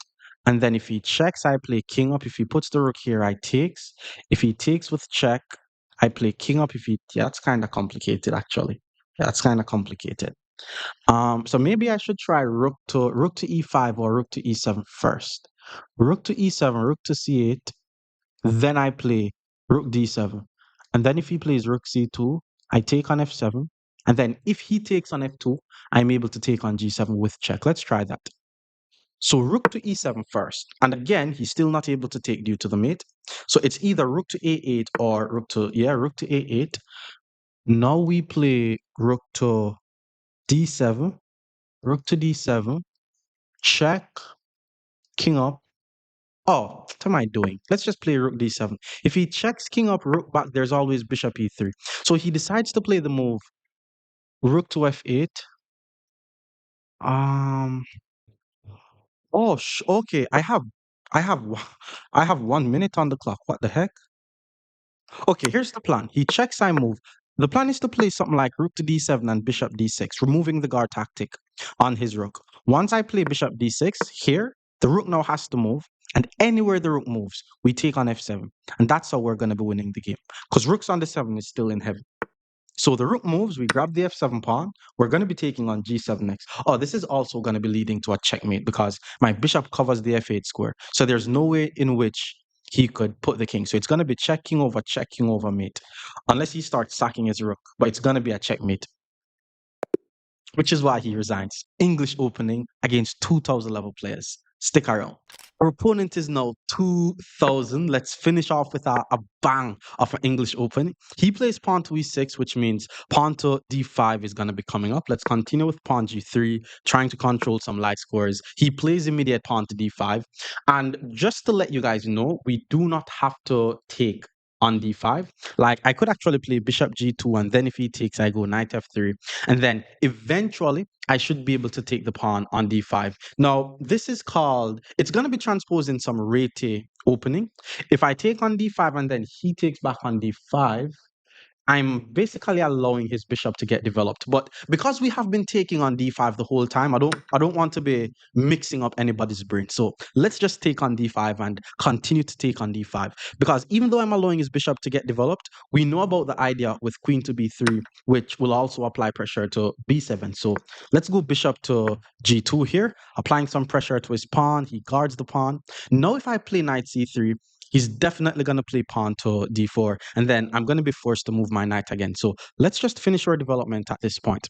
The question is, how do we finish the development? Do we play knight f3, or do we play pawn e2 followed by knight e2? I mean, both of them is fine, but let's just go ahead and play knight to f3. It's a quicker way to get the pieces developed, and then I'm just going to get my king out the center of the board. So bishop to d6, let's simply castle the king. I was assuming he was going to castle as well. And now I'm going to play knight c3. It's applying some pressure to his pawn. I wouldn't say he's allowed to push, because then if he push, my knight takes, on the other hand, his queen is on the same line as my bishop. And how am I going to apply some pressure to his position now? Like queen b3 doesn't really give me much. Like his pawn is really guarded there. I'm thinking about playing pawn to e4 now or in the future. I'm also thinking about playing pawn to d4. And once I play pawn to d4 or even pawn to d3, it's going to be very similar to a Catalan opening or a King's Indian attack. So let me know if you guys want to have a Catalan opening video as well. But let's go pawn d4. He plays rook to e8. Let's go bishop g5, pinning the knight. And I want you guys to recognize something that I'm doing here. I played bishop g5 knowing that he's able to play pawn to h6, and I'm not going to put my bishop on g5 just to pull it back. That's going to be wasting time. I know that I was going to be giving up the bishop for the knight. What do I gain from giving up a bishop for a knight? Well, basically my strategy is most of my pawns are going to be on dark squares. Like eventually I'm going to play a move like pawn to e3.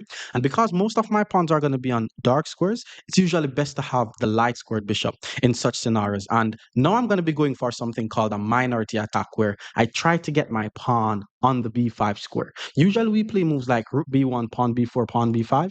But if rook b1, there is bishop to f5 to attack my rook. So I'm actually going to start by playing the move pawn to a3. And now I want to play pawn b4 followed by pawn b5. I'm expecting him to play pawn to a5. That will really make it harder to play b4. But usually whenever they do that, I try to play moves like knight to b6 and knight to a5 to target his b6 square. So he's just developing, playing principled moves. Let's play pawn b4. My plan is now to play pawn b5, and I'm expecting him to play at least pawn to a6 to prevent me from playing b5. So he did play pawn to a6, and from here, what I'm going to do is I want to play pawn to b5. I can't, which means I'm going to play pawn a4. But if I play pawn a4 right now, his bishop is going to take on b4. That's the drawback principle, which means I'm going to start by playing the move queen to b3, protecting the b4 pawn. Then I try to play a4, b5. Very, very simple plan. And it's very important that you guys know the purpose of a pawn majority as well. Like not pawn majority, a minority attack. The purpose of a minority attack, which basically means two pawns versus more than two pawns, basically less versus more or many. The whole idea is to create a weakness in the opponent's position. So if I play a4 followed by b5 and then he takes, I takes, he takes, and then I takes, his b7 pawn is going to be weak. If I play a4, b5, and then he decides to take here, his d5 pawn is going to be isolated. So now he plays knight d7. I'm seeing an idea of like knight to b6 followed by knight to c4. So for example, if pawn a4, knight b6, pawn b5, knight c4, I mean, that could be annoying. So I'm thinking about playing pawn to e3, but then there's bishop to d3, followed by bishop to c4. So I need to be careful. So let's just go ahead and play pawn a4. And I'm just going to go ahead and do my minority attack. But he's going to have a very annoying knight on c4. I'm going to try to neutralize that knight, but there's no immediate forward move that he has with the knight. Like I wanted to play knight to d2, but my d4 pawn would have been left unprotected. And if I play e3, my d3 square would have been left unprotected. And you notice I'm saying that I'm trying to use the drawback principle a lot. Like a lot of players, usually below like 1800, like they have no idea of the drawback principle and they blunder a lot like this.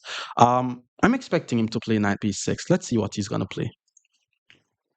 Another idea in which Black could try is actually to play b5 and then try to play knight b6 to c4. But then if he play b5, I may play a5 to prevent his knight from going to b6, because by playing pawn to b5, his pawn on c6 becomes a backward pawn. So my plan is going to be, okay, let's play rook c1 and then target the pawn on c6. So it's a very positional game, but we're playing the English opening, so this is what we're expecting.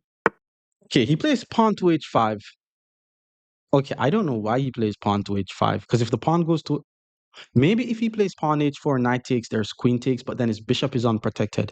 Okay, I don't know why he plays that. Maybe he wants to play g5 followed by h4. That's the only logical reason why he could do something like that. So let me continue with my minority attack. I think it's the only plan that I have, by the way. Like once I take on c6 and then he takes, well, it's fine. Let's just take. If he wants to take on a1, then I'm just going to take back. My rook is going to get the file. Usually in positions like these, nobody should trade rooks unless someone really gets something from doing it. Because if he decides to take my rook and then I take back, my rook gets the file. And if I decides to take his rook and his rook takes back, my rook gets the file. With that being said, we know the whole saying, to take is a mistake. And then one more thing that I want you guys to keep in mind, if I take his rook, I'm not necessarily trading my A rook for his A rook. I'm basically trading my A rook for his E rook, because if I take, his rook will still remain on A8. So he decides to play bishop to G4. So this is actually the move that I was expecting. Bishop to G4 comes with a little threat, because first of all, whenever you see someone make a move like this, you have to ask, okay, why is he attacking my knight? Don't just say he's attacking my knight and my knight is guarded. He's attacking my knight because my knight is guarding the D4 pawn, which means he's trying to take on F3 followed by taking on D4. I'm trying to see if I'm afraid of that though. Like, let's say I take on C6, he takes on C6, hit him with Queen B7, which hits the rook, apply pressure to the knight, apply pressure to C6. Assuming he's going to trade rooks, I take back the rook. And then if he takes my knight, I take his bishop, hit this pawn, and his knight is still going to be under attack at this point. And if the queen decides to take my pawn on D4, my queen would take his knight. So I don't think he's able. I think I honestly was about to say just play the natural e3, but then my knight on f3 would have been left unprotected. So let's just go for the complications. Let's take on c6 followed by queen b7. And I want you guys to notice how the minority attack that I use was basically what helped me to open up the position. All right, I have to be careful here. If I play queen to b7, he takes, I takes, rook b8, I takes, there's no rook c8, because my knight is going to be left unprotected. And I tell you guys this a lot. Whenever there's unprotected pieces, that's how tactics happens in the position. So c6 is unprotected. Do I take first, then go queen b7? I mean, that really looks like a nice move, but I'm not going to go for it. Let's go immediate queen b7, because I don't want to just give him an open file for no reason. I think he has to either trade rooks or play rook to b8. I think that was actually why I should have traded first, because if rook to b8 and I take, there's rook to c8. But if rook to c8, do I take on d5? And if he takes my queen, I take on f6? Nah, because my knight isn't protecting c6. If my knight wasn't there, then that would have worked. Takes, rook b8, takes, rook c8. If I takes, I'm losing a piece. So he traded first. Let's just take. No, my rook is unprotected and my knight is unprotected. It's very tricky. If he takes on f3, I take on f3. And then he takes on d4, I take on c6, guarding my knight, attacking his bishop, attacking his knight, and there's no rook to c8. Anything could happen at this point because I have unprotected pieces. He has an unprotected pawn. I have unprotected pieces. So let's just be careful at this point. Okay, immediate rook to b8 I was not expecting because now I take, there's no rook c8. Maybe he's saying if I take, he takes, I takes, queen takes. After queen takes, maybe I should take the bishop and then he takes my knight and then I just put my rook somewhere. I don't know. I mean, I have to move the queen now though. There's also rook to a8 here, which is, it's a move. It's a move. Because takes, okay, let's just take on c6. Let's not do too much. If he takes on f3, I was thinking about taking on d5, but if he plays bishop takes d5, I'm losing. Takes, queen takes is what I'm expecting. Oh, but do I have rook b1 hit the queen first? And then when the queen move, I try to take one of his pieces. That would be a nice tactic. There's also rook b6 attacks my queen. I think I'm chill. Wait, what did I calculate just now? Bishop takes, which means my king is also getting escape square. And if queen takes, there's rook to d1 hits the queen. The queen is under attack, his bishop and his knight is under attack. If the queen goes back to f6, he loses the knight. If the queen goes back to b6, he loses the knight. If the queen goes back to a7, he loses the bishop. And I'm threatening to play knight takes d5. And I'm ahead by a pawn. Am I winning? Whoa. Guy just played knight to c5. If I take on c5, he takes my knight, and then my rook is going to be under attack. But what if I just take on d5 first? I'm like, okay, your queen is now under attack. And then once I attack his queen, I don't know where he's going to put the queen, but I'm going to take the knight on the next move. Because once I take and attack his queen, I'm also going to be taking his queen with check. So he has no little in-between tricks. And the moment he moves his queen, that's when I'm going to take on c5. So what I'm about to do is basically called an in-between move. First, I take on d5 and attack his queen, forcing the queen to move. Where is he going to put the queen? Not entirely sure. Queen to e6, that's just free. There's also knight g5, hits the queen, but let's just take on c5. Let's take on c5, that's just free. We're just completely winning here. So he decided to take on e2. My knight is now under attack, but if I take on d6, his rook is going to be under attack, which means he's not going to be able to take my knight. And if I take on d6, maybe he's able to play rook to b2, but there is rook to f1. And if bishop takes, queen takes, I mean, it's still winning. But it's a very tricky situation. Or maybe I should play knight to c3 first. Because if I play knight c3 first, his queen is under attack and I'm guarding f3. Let's think about it. Takes, rook here. Oh, yeah, I know. Wait. No. I think it's pawn takes. Pawn takes is very strong because my queen is actually protecting my knight through the x-ray. So if the bishop takes, I'm going to actually play bishop takes, and then if queen takes, knight f6 wins the queen, which is why he decided to play the move rook to b2 to threaten the checkmate on f2. But now I'm just going to simply play the move rook to f1. And then once I play rook to f1, I'm guarding the mate. My knight is actually not hanging. Like my knight is guarded. I have a minute 20 on the clock. He also has a minute 20 on the clock. So we have to play very fast from here. So he decided to move the king to h7, but moving the king to h7 actually does not help. But I'm ahead by 7 points. I'm just trying to win this game. There's pawn to d7, which is very strong, just rolling the pawn up the board. There's knight d4, which hits the queen. There's a check. And then if the king attacks my knight, pawn push check. The king takes my knight, I queen the pawn with check. Let's go for this one. Let's play knight to g5 check. If the king goes back, I should be able to checkmate him on the back rank. And if the king comes up, he puts the king on the same line as my queen. Knight to f4 also wins the queen, but I really like pawn to d7 because pawn to d7 is a check. I'm expecting him to take my knight, and then I'm going to have two queens on the board. So he took. Let's queen the pawn with check. His king is also not able to move. Pawn to f6 is checkmate in two moves. And how we're going to be checkmating him is by sacrificing the queen. So I could sacrifice any of the queen here. It's queen takes f6 check. The king really has nowhere to go. The knight protects the f6 square. So his pawn has to take, and that's just a checkmate.